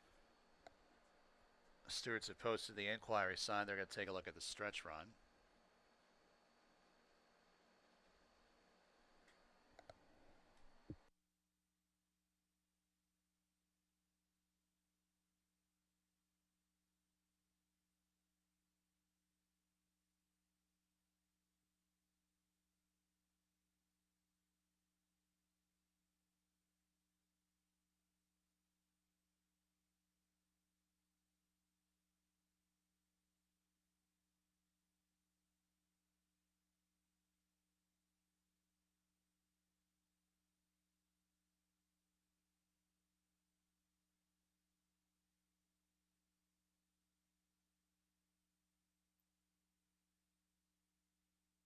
Socks for Daughters, New York bred, 4-year-old bay gelding by Good Samaritan out of Little Bullet. Francis Ray II owns Jacqueline Falk trains. Chris Russell, the winning jockey. Beals Racing stable bred, Socks for Daughters.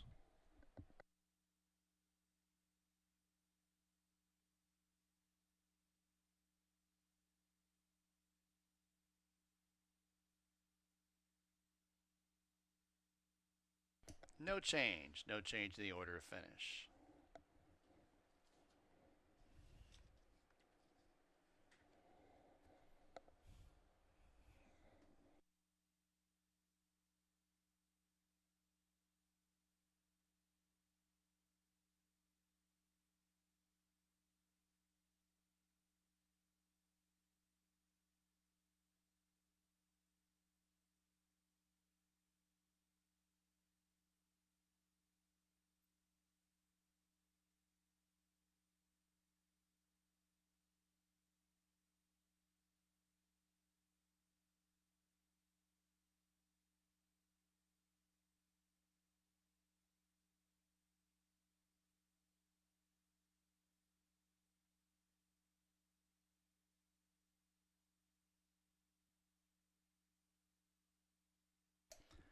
Fourth race official, $6.76 the winning mutual, double $36.30, exacta $34.56, trifecta $58.10, super $58.78, pick three $18.17, consolation pick three $3.82.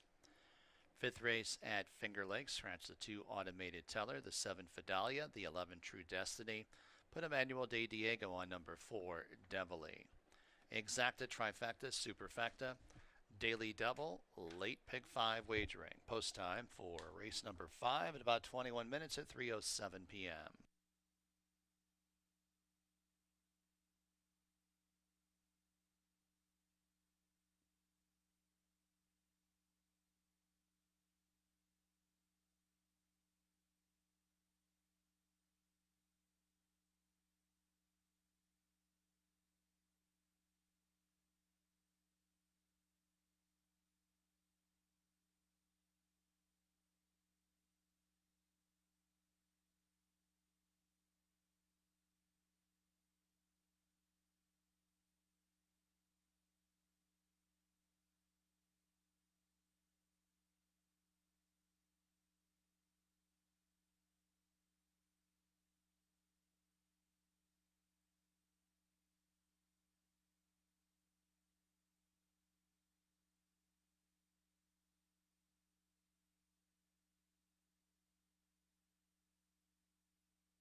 All right, we're coming up on race number 5, and sometimes the last move is the best move, as Chris Russell timed that one perfectly, waiting on Socks for Daughters, and went from last to first in that last 16th of a mile. Man, that was a great ride by Chris Russell, by the way. And that just to time that well, as Manny Penny made the first move, he made the last move, gets the win for Jackie Falk, and I think that's what you need. The Sox for Dodgers was one of those horses that just got second and third a lot. Maybe they figured something out with him that you got to just try to make the one run and get the win. Well, it happened. 5th race, we're going to go below the bottom. We're going into a $4,000 claiming race going 6 furlongs. Scratch the 2 automatic tellers, 7 Fidalia, and 11 True Destiny. Well, somebody's going to win this race, and you kind of can narrow it down in a sense of who's been facing better competition. You always like the horses dropping in class, especially when they drop this low, or maybe running styles might be better for the distance. You look at a horse like Gringotts, he's been running pretty decently all year. He's just got a running style where she's just simply at the mercy of the pace all the time, because she just has no early speed whatsoever, and it makes it tough for a horse like her at 5.5 furlongs. She's not exactly winning at 6 furlongs either. She's got 6 seconds and no wins. But this will be the second start of 4,000. She's facing an easy group compared to what she's been facing. And, you know, Isle Storm was pretty good in that condition. The horse has just been having some bad tactics.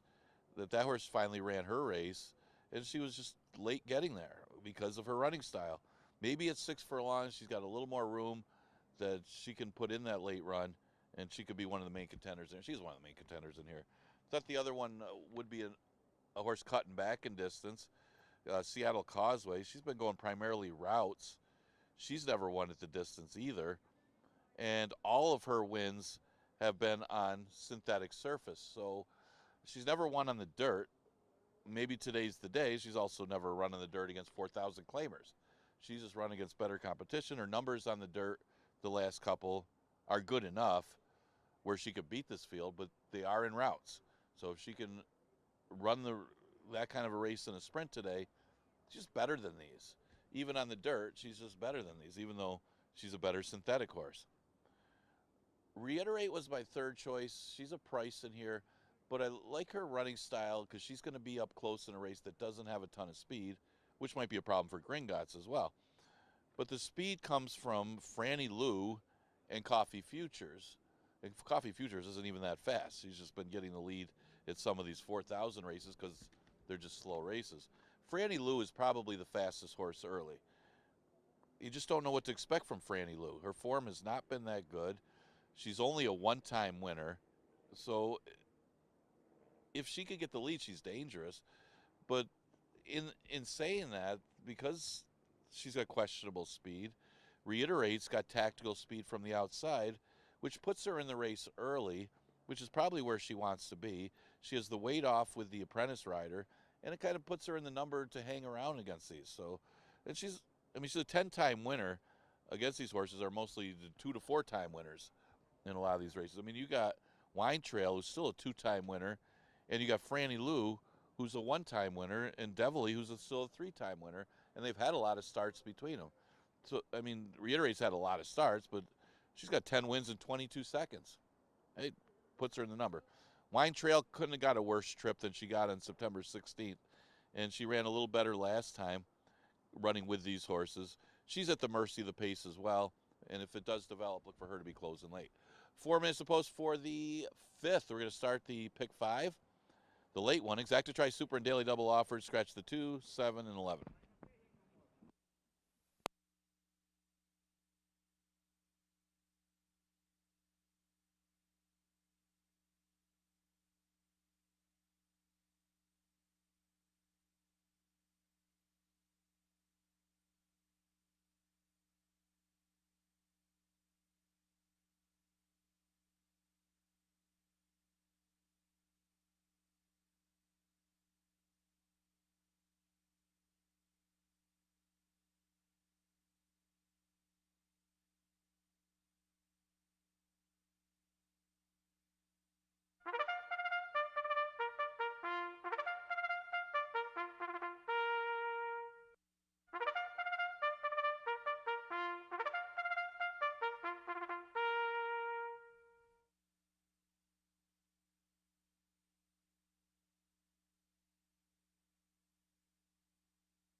On the track, fifth race.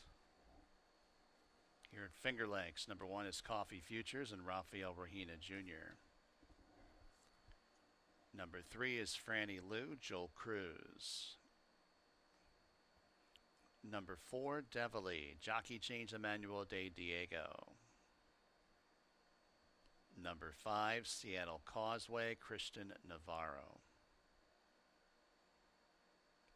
Number 6 is Gringotts, Heman Harkey. Number 8 is Wine Trail and Juan Diaz. Number 9 is Grand Lady Indy and Cabercoa. And number 10 is Reiterate, Alexa Marie Cintron. Post time in a few.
Two minutes.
Approach the gate.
Horses at the gate for race 5.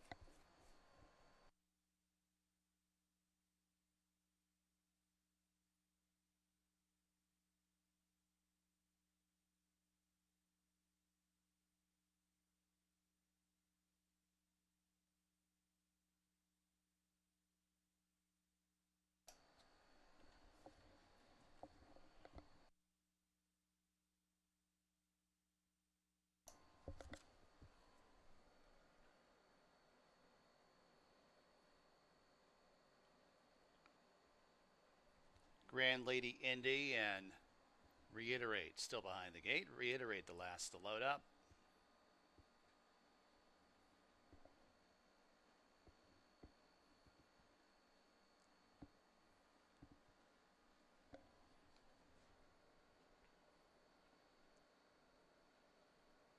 They're all on the gates.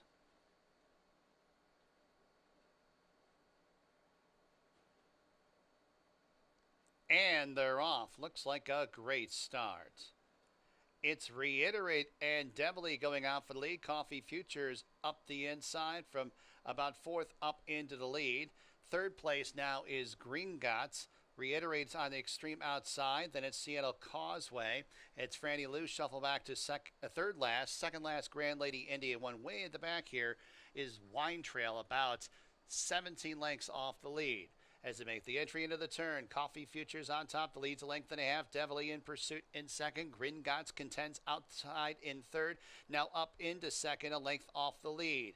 And then it's Seattle Causeway and Reiterate, who are fourth and fifth. Grand Lady Indy towards the inside, six. Wine Trail's out of last, and Franny Lou is out of it. As they arrive at the top of the stretch, and it's Gringotts who takes over from Coffee Futures.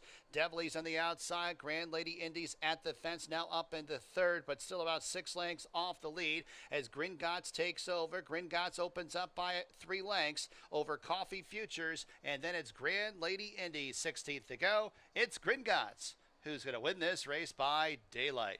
Coffee Futures will hold on for second. Grand Lady Indy third. Wine Trail rallies up the inside for fourth.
Six one nine eight, number 6 Gringotts first.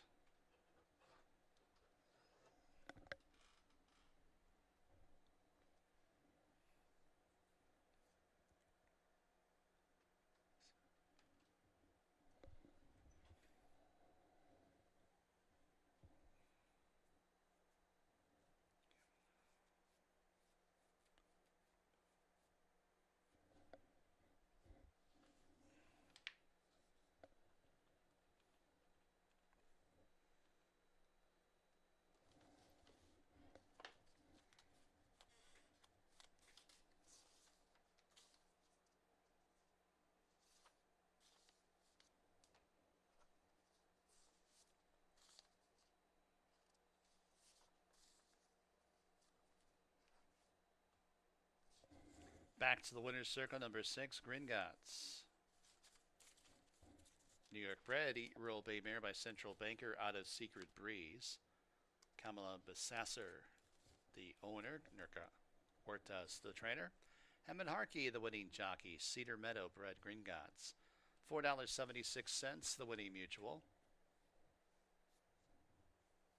Pick 5, $273.88. Double $15.76. Exacta, $177.44. Trifecta, $312.09.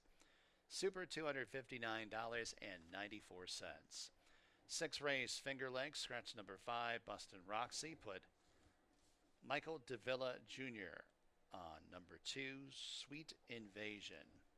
Exacta, trifecta, superfecta, daily double, late pick 4 wagering. Post time for race number 6 in about 19 minutes at 3:37 p.m.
All right, we're in the paddock for the 6th, and that was a no doubt about it winner. Gringotts putting it all together today as she won for fun.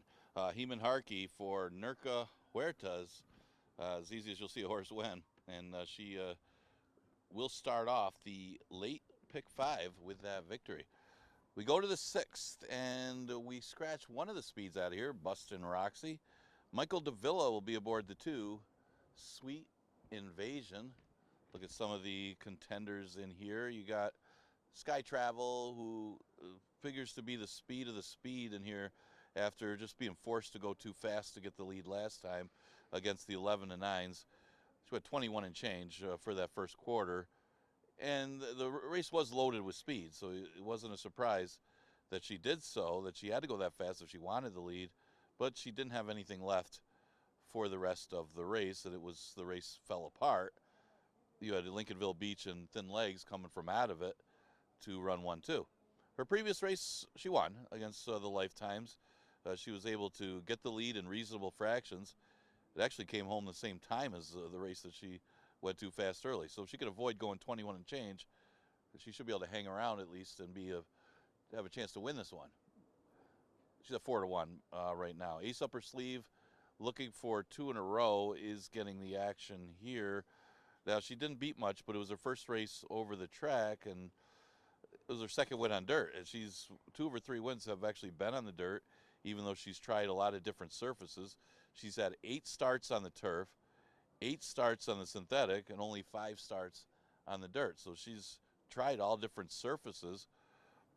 Looks like she would probably really like an off-dirt track. It seems like that would be her best surface, but again, the number wasn't great last time because she didn't beat that strong of a field, but she took care of business and did it from off the pace. So she could improve off of that race too, and probably doesn't need to improve much to beat these. So she's a big contender.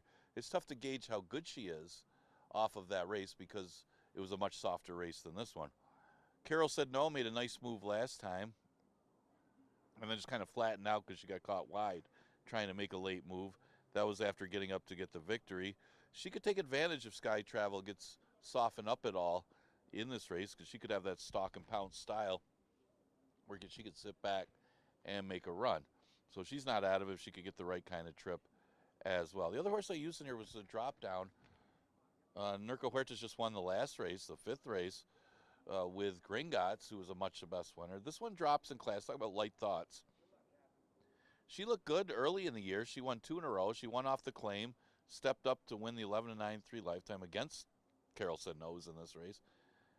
Then she ran into a Z end 2 races in a row. She's never really in. She chased wide last time. So that might be if you can forgive the last effort, there really isn't much else to forgive. She's not running that badly against much tougher competition. You run in a tough allowance race against ZN and Unicorn Cake, and then you go against easier, you would think, again, the 1 state bred, and you catch ZN again. So ZN is the best young filly on the grounds, and she had to run into her 2 in a row after winning. So really the only race you have to forgive for light thoughts is her last race, and that was the race with all the speed in it, and she was just way out of it early and in chase mode from the back and wide, and you can understand her not really firing in that race. So she drops today to 5. Not sure what kind of trip she's going to get because she is a natural speed horse from the rail, and she's not quite as fast as Sky Travel. But I think at a price, she's a price right now, you got to consider her on the drop. If you, again, you'd have to look past the last effort. I got her second behind Sky Travel because I like the 2 drop downs in this race. They both have a big chance in race number 6. Exacta Tri Super Daily Double and the late pick 4 starts in this race. You got 5 minutes to post. We scratch the 5, Bustin' Roxy.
On the track, race 6 from Finger Lakes. Number 1 is Light Thoughts and Joel Cruz.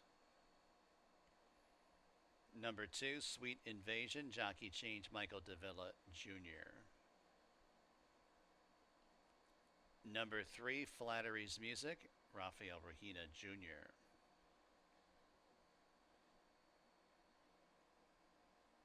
Number 4, Practical Rachel, Oscar Gomez. Number 6, Let's MAGA, Christian Navarro. Number 7, Sky Travel, Andre Worry. Number 8, Ace Up Her Sleeve and Rayla Gutierrez. And there's the 9, Carol Sano and Emmanuel De Diego.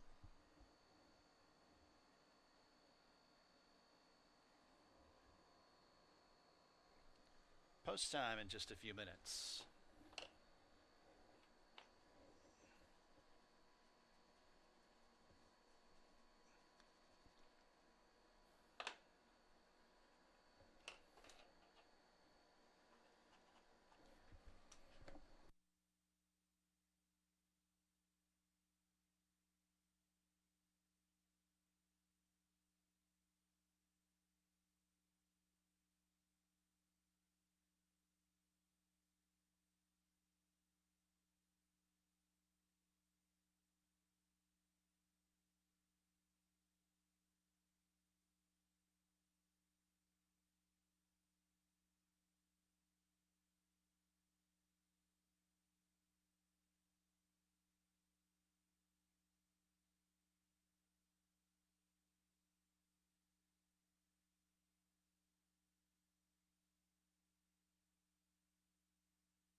Approach the gate.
And the horses have reached the starting gate, race 6 from Finger Lakes.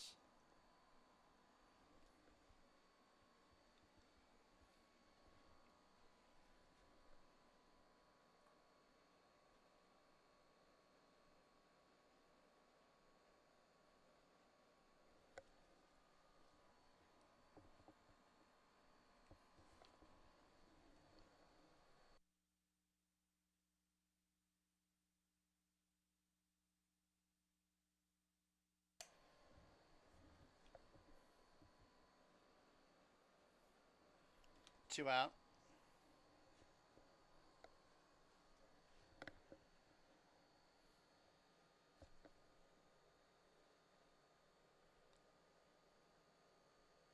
One left to load. Carol said no.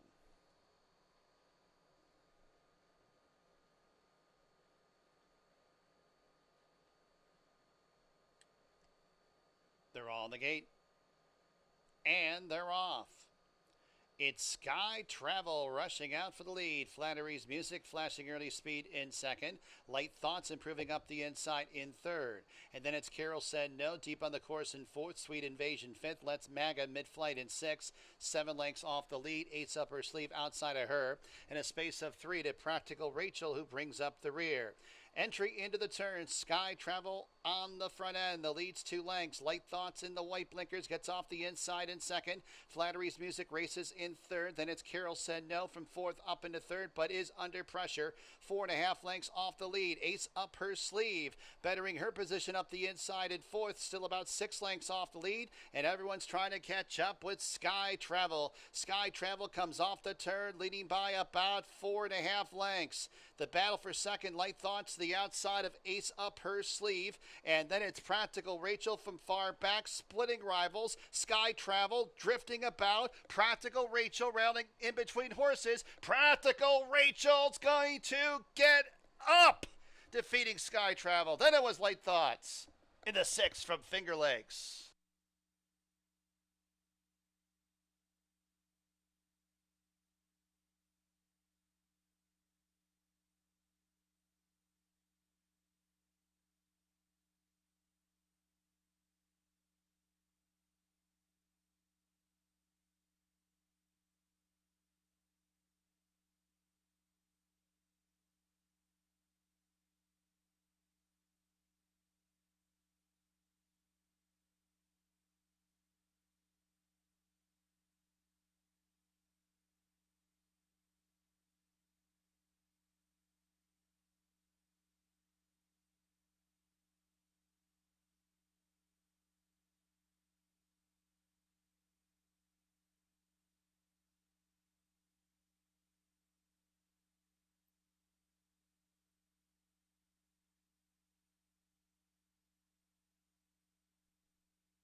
Stewart's inquiry into the stretch run. Stewart's inquiry into the stretch run.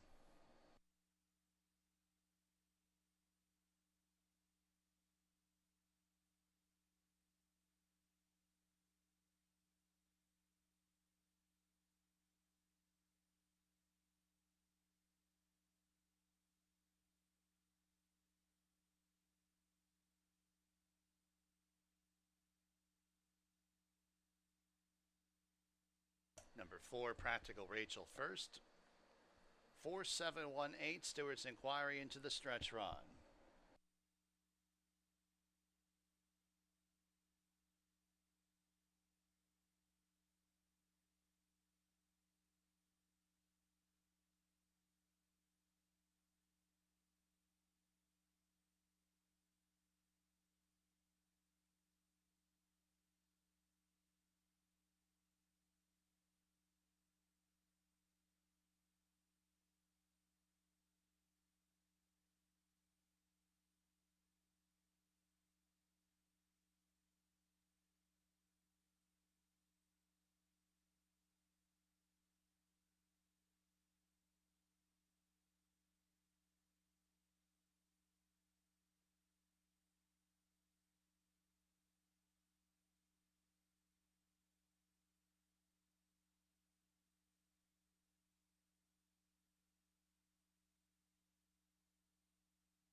Also got a jockey objection. Rider the 8, Ace up her sleeve, Gutierrez versus the 4, Practical Rachel.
Ladies and gentlemen, we have a disqualification. Number 4, Practical Rachel, has been disqualified from first and placed fourth for interference to number 8, Ace up her sleeve, for interference in the stretch. New order of finish 7, 1, 8, 4. 7, 1, 8, 4. Stewart's ruled that Practical Rachel interfered with the 8, Ace up her sleeve enough to warrant a disqualification. Therefore, Practical Rachel has to go behind the horse that she interfered with. Here's a look at the pan shot. Practical Rachel, red blinkers. Ace up her sleeve. The 8 is along the inside of the pink cap. Stewart's ruled that right about there. The 4 came over on the 8. Here's the head-on shot. We're looking for the inside 2. Red blinkers, Practical Rachel. Pink cap worn by Gutierrez on the 8 ace upper sleeve. Right there, that's the reason for the DQ in race number 6. Sky Travel, New York Red, 3-year-old bay filly by Boisterous out of Skydiver. Gary Barber, the owner. Chris Engelhardt, the trainer. Andre Worry is the winning jockey. And that's 2 wins on the card for trainer Chris Engelhardt. $7.32 the winning mutual. Daily double, $17.98, excuse me. Exacta, $33.84. Trifecta, $38.28. Super, $104.08. Pick 3, $15.20. Pick 4, $79.66.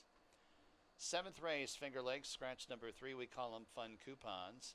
Exacta, trifecta, superfecta, daily double, pick 3 wagering. Post time for race number 7 in about 16 minutes at 4:09 p.m.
All right, 8 minutes of post for race number 7. Almost had a big upset there as Practical Rachel came closing late, but took a left turn and bothered and cost the position of Ace Upper Sleeve, who cost the horse third position, ended up being fourth.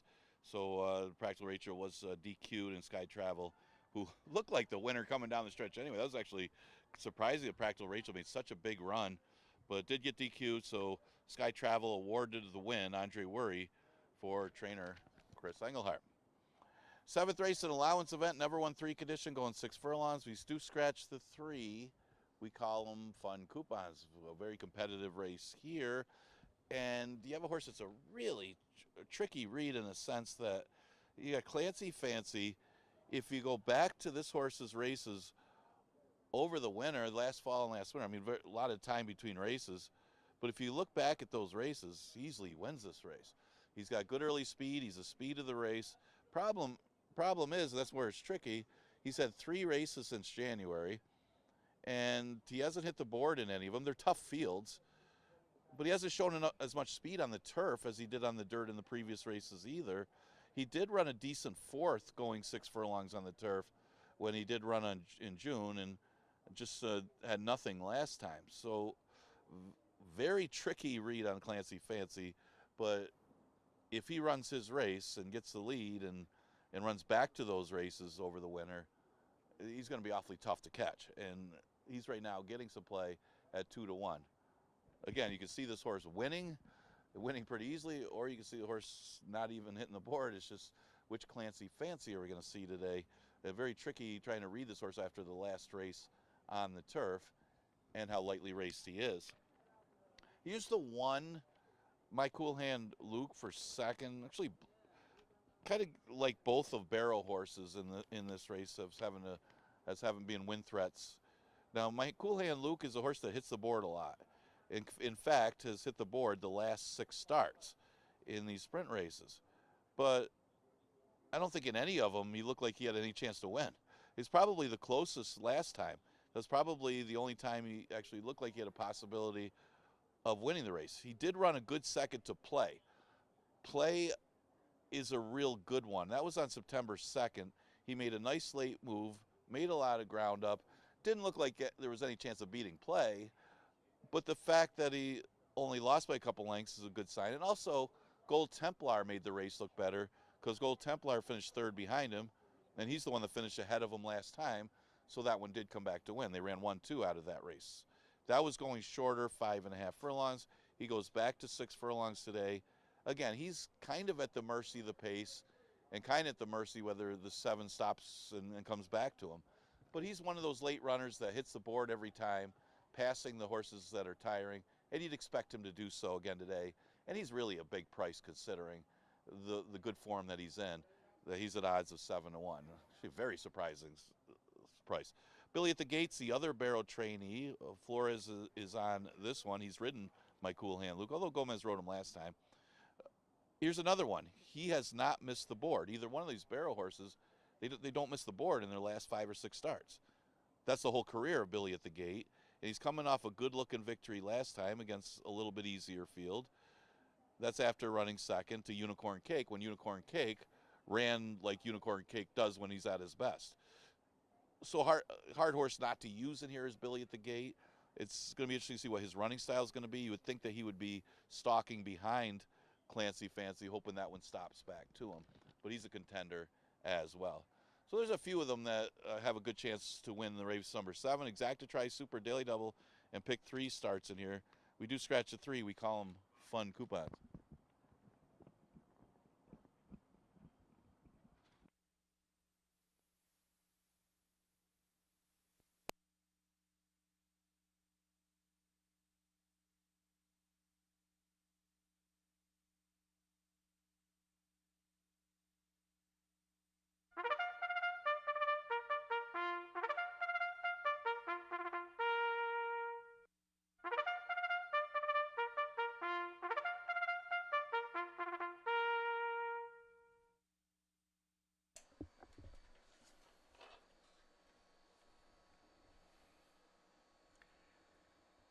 On the track, race 7, Finger Lakes, number 1, My Cool Hand Luke, Oscar Gomez. Number 2, Rockstar Rebel, Luis Perez. Number 4, Solos Fury, Caber Koa.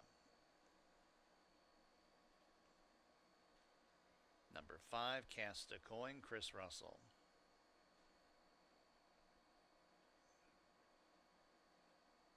Number 6, Billy at the Gate, Jeremias Flores.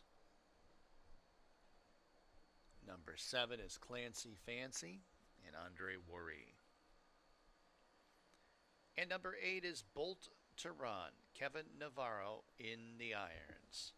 Post time in just a few minutes.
Approaching the gate.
Horses have reached the starting gate for the 7th race from Finger Lakes.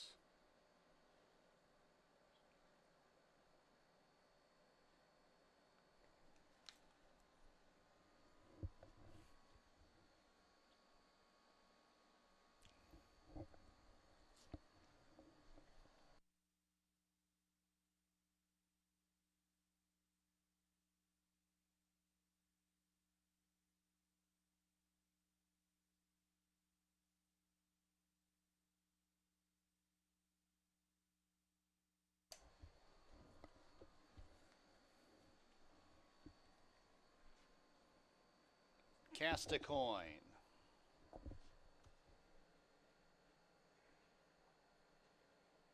Billy at the gate, Clancy Fancy, and Bolt to Run.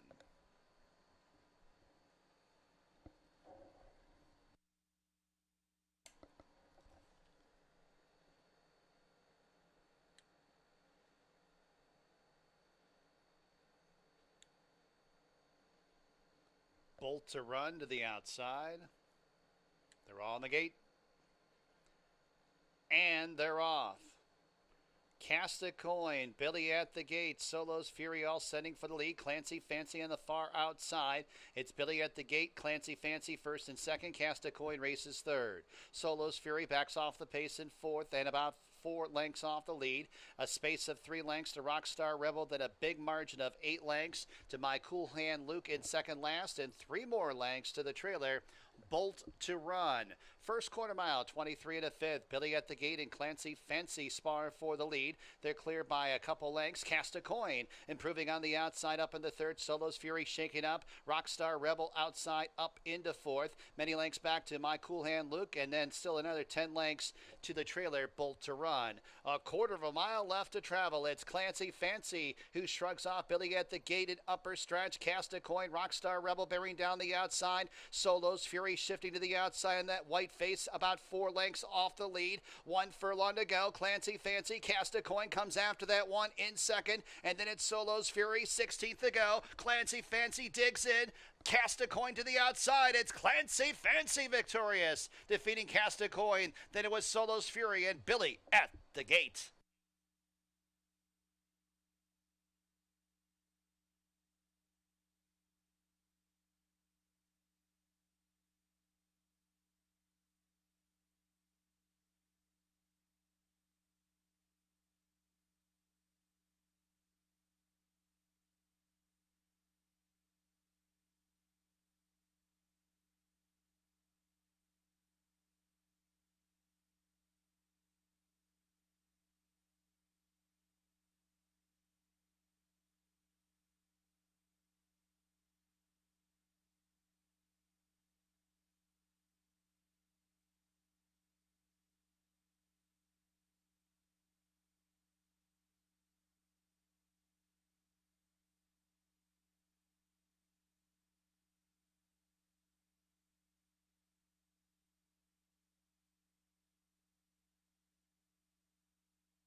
7546, number 7, Clancy Fancy first.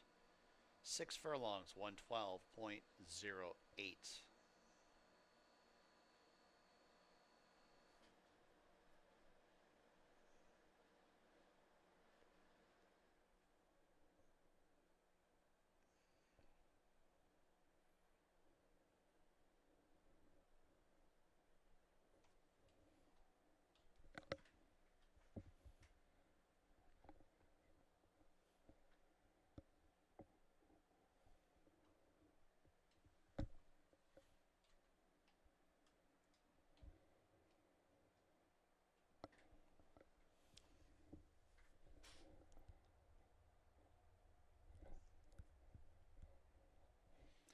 Clancy Fancy pays $4.92 to win.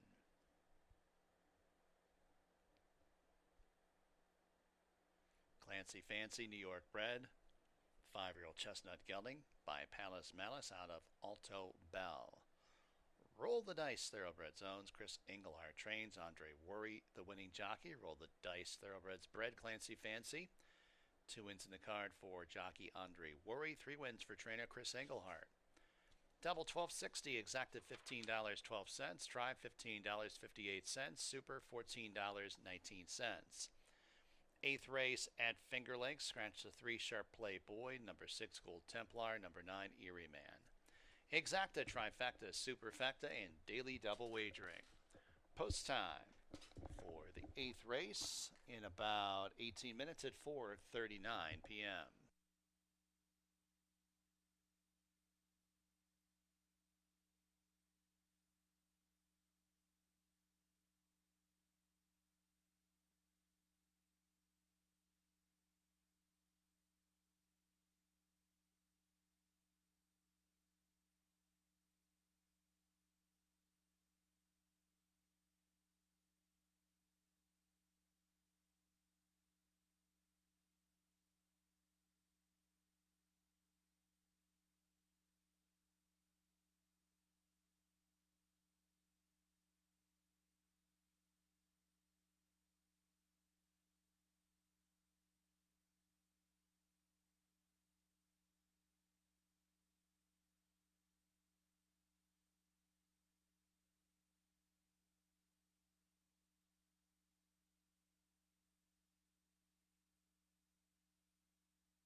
All right, in the paddock for race number 8, and hey, that horse was a question mark, but he was able to hold on today.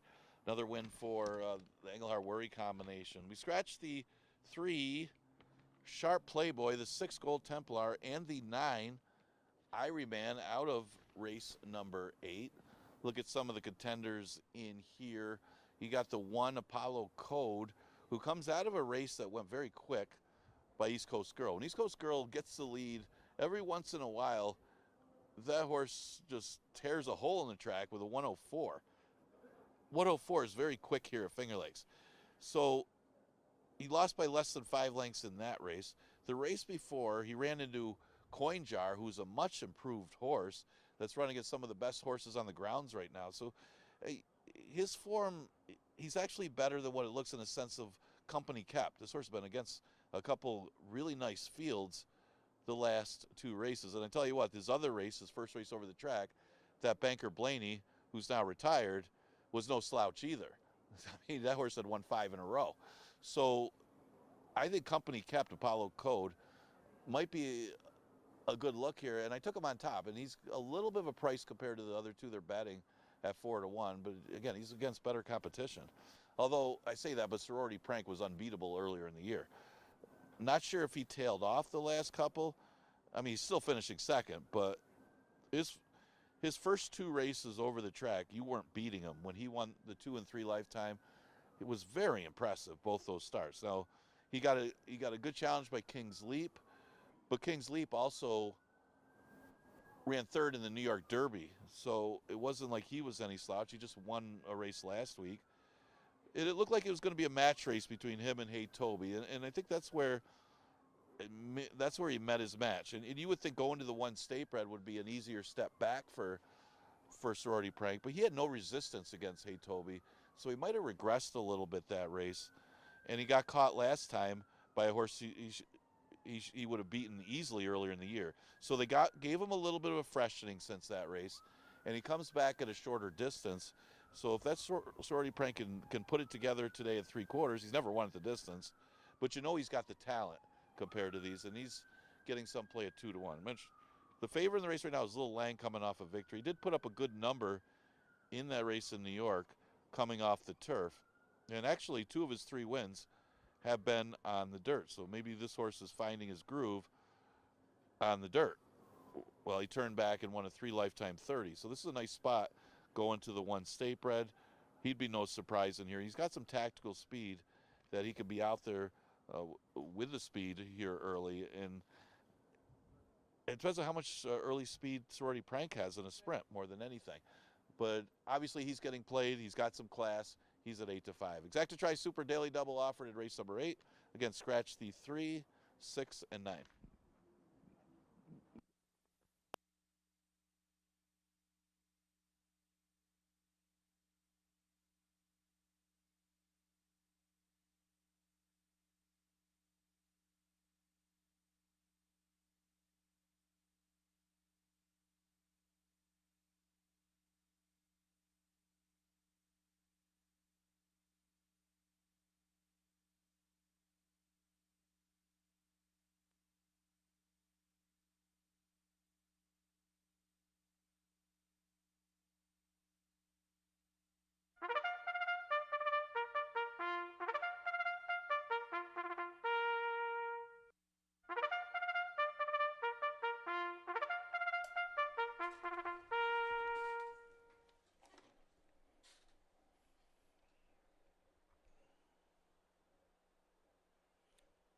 On the track, 8th race, Finger Lakes. Number 1 is Apollo Code, Jeremias Flores.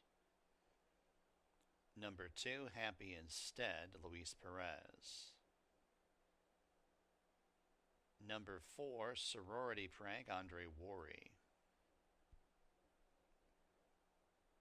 Number 5, Lil Lang and Raylu Gutierrez.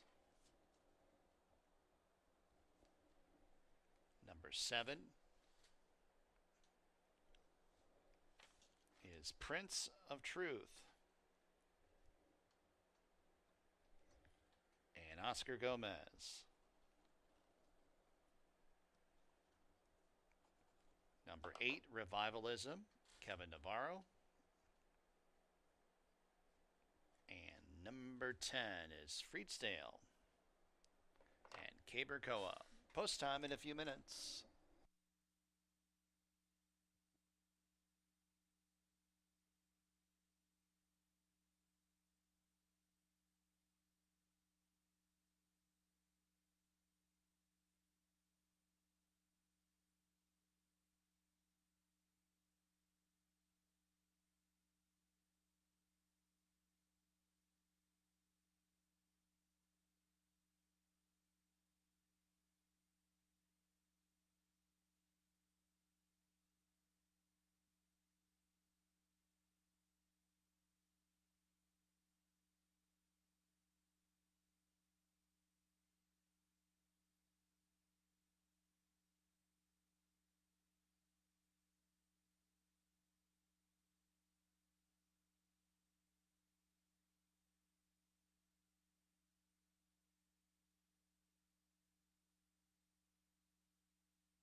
Two minutes.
Horses are approaching the starting gate.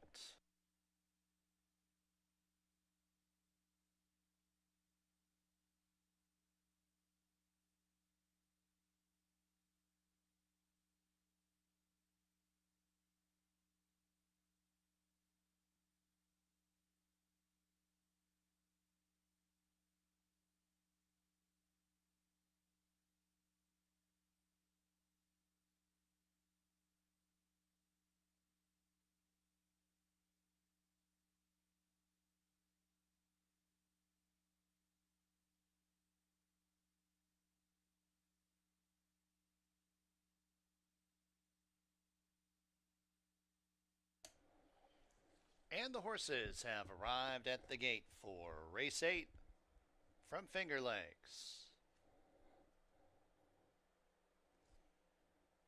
Field of 7 to go 6 furlongs, an allowance race.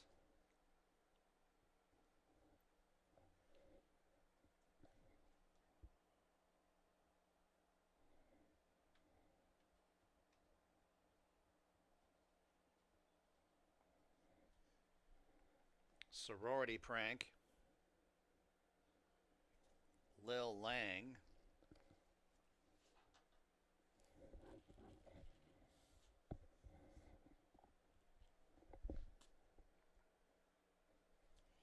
Revivalism,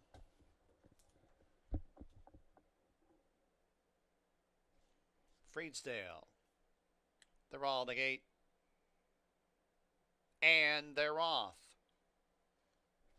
It's Prince of Truth who streaks out for the lead. Sorority Prank, though, gets that early lead.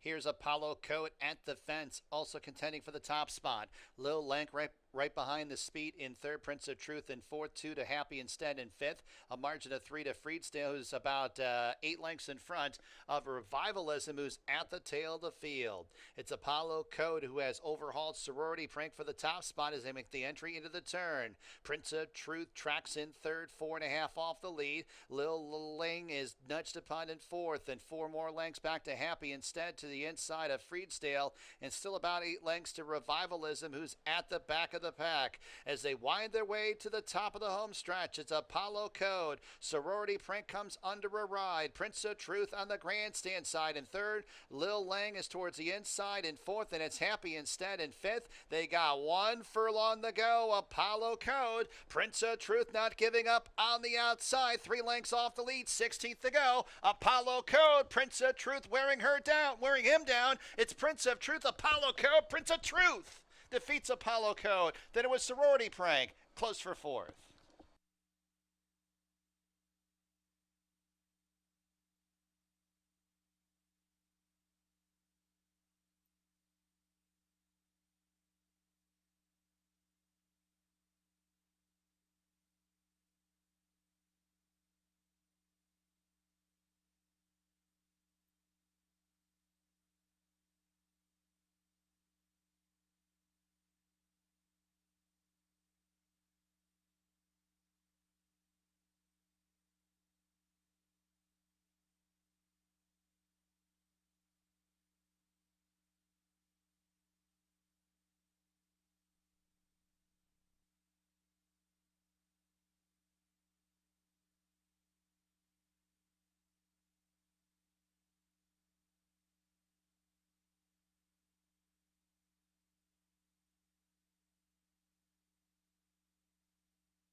Number 7, Prince of Truth first. Second, number 1, Apollo Co. Third, number 4, Sorority Prank.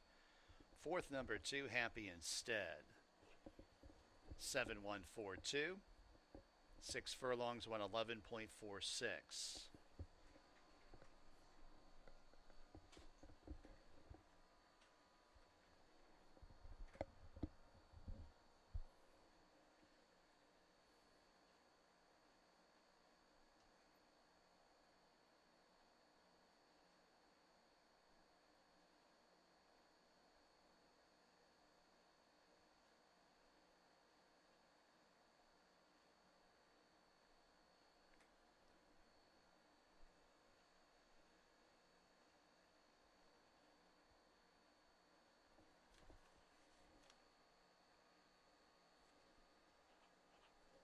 To the winner's circle, number 7, Prince of Truth. New York bred, 5-year-old bay gelding by Into Mischief out of La Verdad. Nepal Chatterball, the owner. Ralph D'Alessandro, the trainer. Oscar Gomez, the winning jockey. Lady Sheila Stable and Addition Farm bred Prince of Truth. Upset official race 8, $40.56. The winning $2 Win Mutual. Daily double $120.32. Exacta $115.80. 50-cent try $88.96. Dime super $109.75. Ninth and final, Finger Lakes. Scratch number 5 here, Tickle. Put Hemet Harkey on number 1, Frenchman James. Exacta, Trifecta, and Superfacta wagering. Post time for the ninth and final in about 18 minutes at 5:08 p.m.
All right, getting ready to conclude this Tuesday card, and got our long shot there. Okay, actually, that horse was a really big price considering how well that horse ran last time, beating Shorts in the winter in a claiming race. Wasn't that big of a move to the one state right off of the victory. Oscar Gomez gets the win for Ralph D'Alessandro, as it looked like Apollo Code a little too aggressive early, got softened up trying to go with Sorority Prank, but still had a big lead in the stretch. Prince of Truth was able to chase him down to get that win in the eighth. So adding a little value to the pick 4 and pick 5. And we had another one that was 42 to 1 that got DQ'd. Probably would have had a carryover if that one would have stayed up. Scratch the 5, Heretical out of race number 9. You got Heeman Harkey on the 1, Frenchman James, a good scramble for the last race on today's card, a $5,000 maiden race. And we're going to go route. So these are the races that anything can happen. So you thought you had a price last race, good chance to get one again today. It's a tricky race because you look at the drop down the 10 high water mark. It seems like the 11 and 9 was a good spot for him. He had 3 straight second place finishes. Then instead of dropping, he went up in class to face main special weights of the mile 16th and just never really made a move and found it too tough. But you look at the race, the top 2 finishers were good ones. Sanzio's no slouch. He was kind of the main speed, and Nilruck has won 2 in a row since finishing second that race. He won again today after coming back to win out of that race. So it does turn out to be a pretty decent maiden special weight race. So this is a big drop in class, drop into 5. Problem is the numbers aren't anything special for high water mark, and you still got to ask the question, does this horse want to win, especially from that post? Post might not hurt him as much just because he's such a deep closer, and it's going to be at the mercy of the pace. It's going to be set by Giant Impact, and possibly Chicago Charlie is the other one that's got speed. Fast Amendment is a very logical horse in here. Seemed to run better, taking the weight off with the apprentice rider last time. Doesn't seem like the blinker change has done anything. Still running the same race. Had blinkers on, took the blinkers off, still finishing the same type of numbers, but lost only a length to Whiskey Franz, who was bet down to 1 to 9 in that race. So it was an improved effort last time, and I think it did have a lot to do with taking the 7 pounds off, and that might be the key to victory here for Fast Amendment. At least if this horse runs the same race, figures to be right there with this field. Palmissimo is the 3 horse. Palmissimo is better going long than short, it seems like. He was running long before arriving here, cut back a distance of 5.5, and so it really didn't do anything. And stretched back out, he just doesn't have any early speed. Stretched back out, comes out of a couple decent $5,000 races, going to mile 70, and then cut back a distance again. Didn't run badly, considering he made up a little ground, but 5.5 is just too short for this horse. So stretching out is going to help Palmissimo. He's another logical contender in this race. Belmont Union is the 2. He's another late closer. It's an interesting race because you do have these deep closers in here, and really only the 2 speeds, Giant Impact and Chicago Charlie. So Belmont Union is at the mercy of the pace, but at least he showed some signs of life with a 3rd place finish last time. Might get a late scratch in here. We'll keep an eye on that. 6 minutes to post for the last race. Exacta Try and Super offered in race number 9.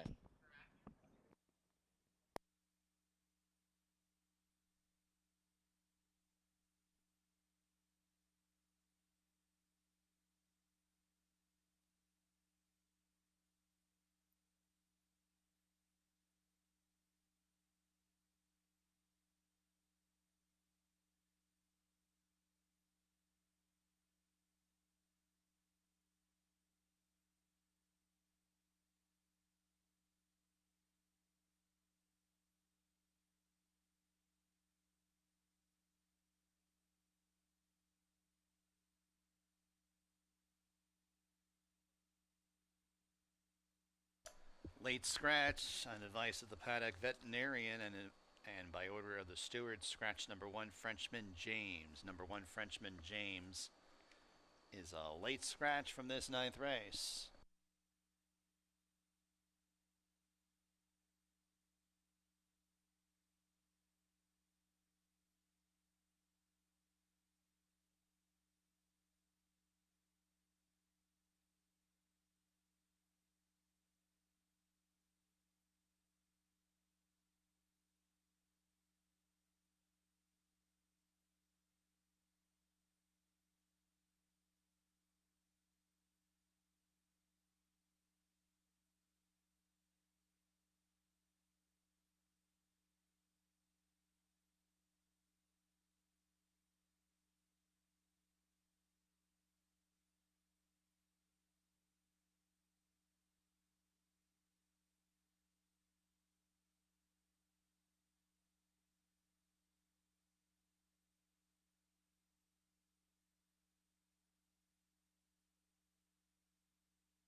On the track, ninth and final, Finger Lakes, late scratch the 1. Number 2 is Belmont Union, Luis Pena. Number 3 is Palmisio, Andre Worry.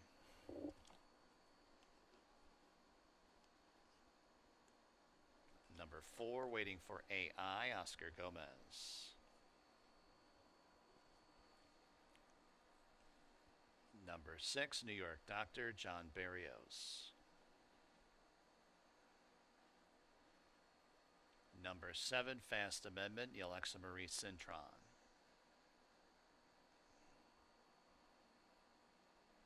Number 8, Chicago Charlie, Michael Davila Jr. Number 9, Giant Impact, Christian Navarro. And number 10, High Water Mark, Joel Cruz. Post time in a few minutes.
Approaching the gate.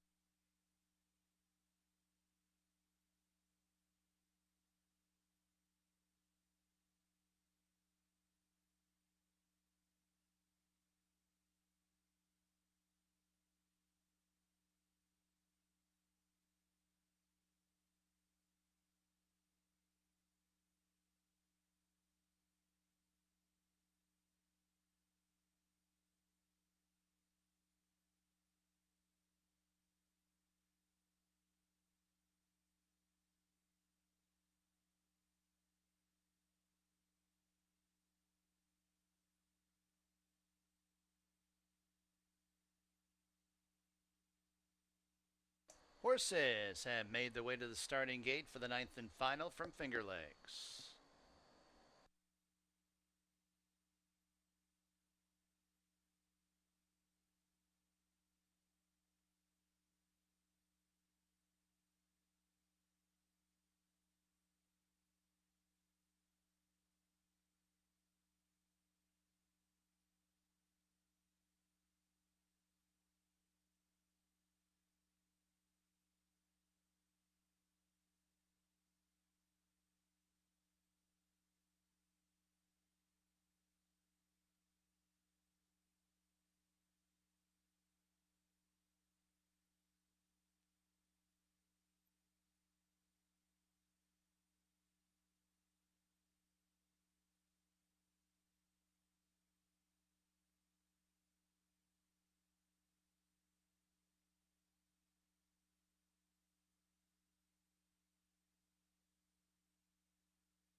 Two left to load.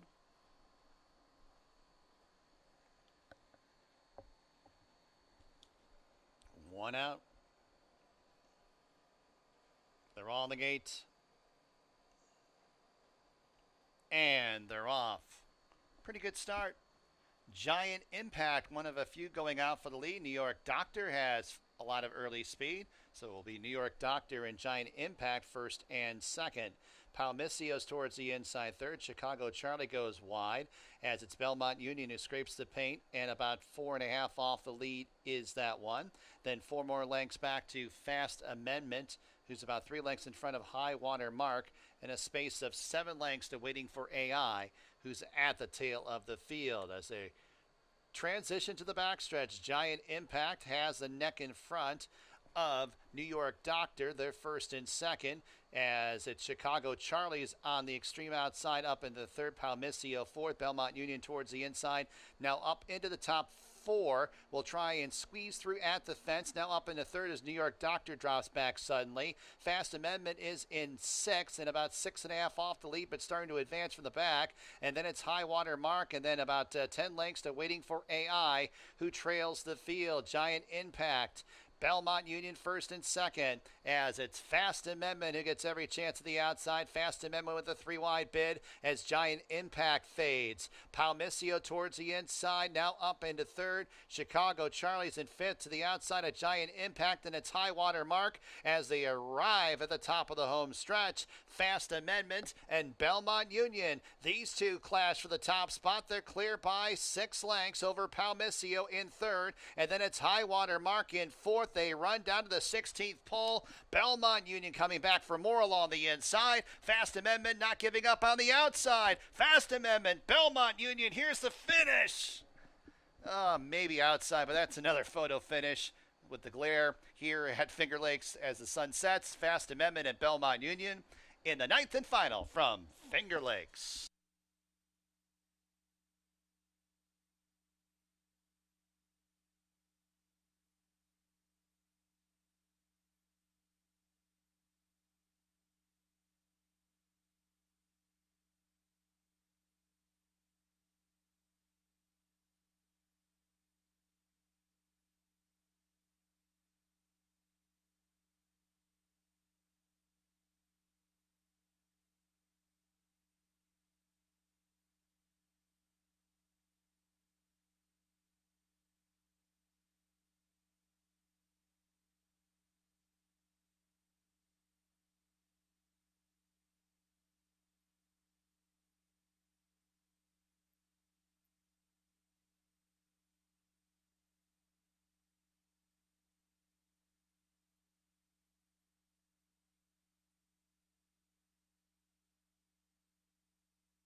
Number 7, Fast Amendment, was first.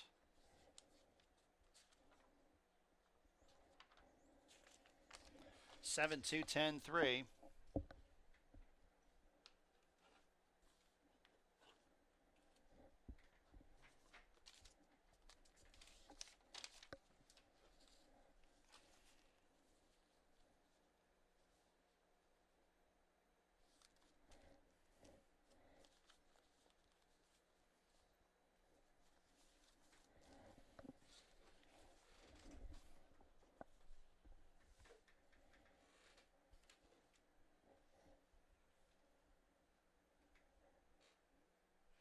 You are reminded there was a late scratch in the 9th race of number 1, Frenchman James.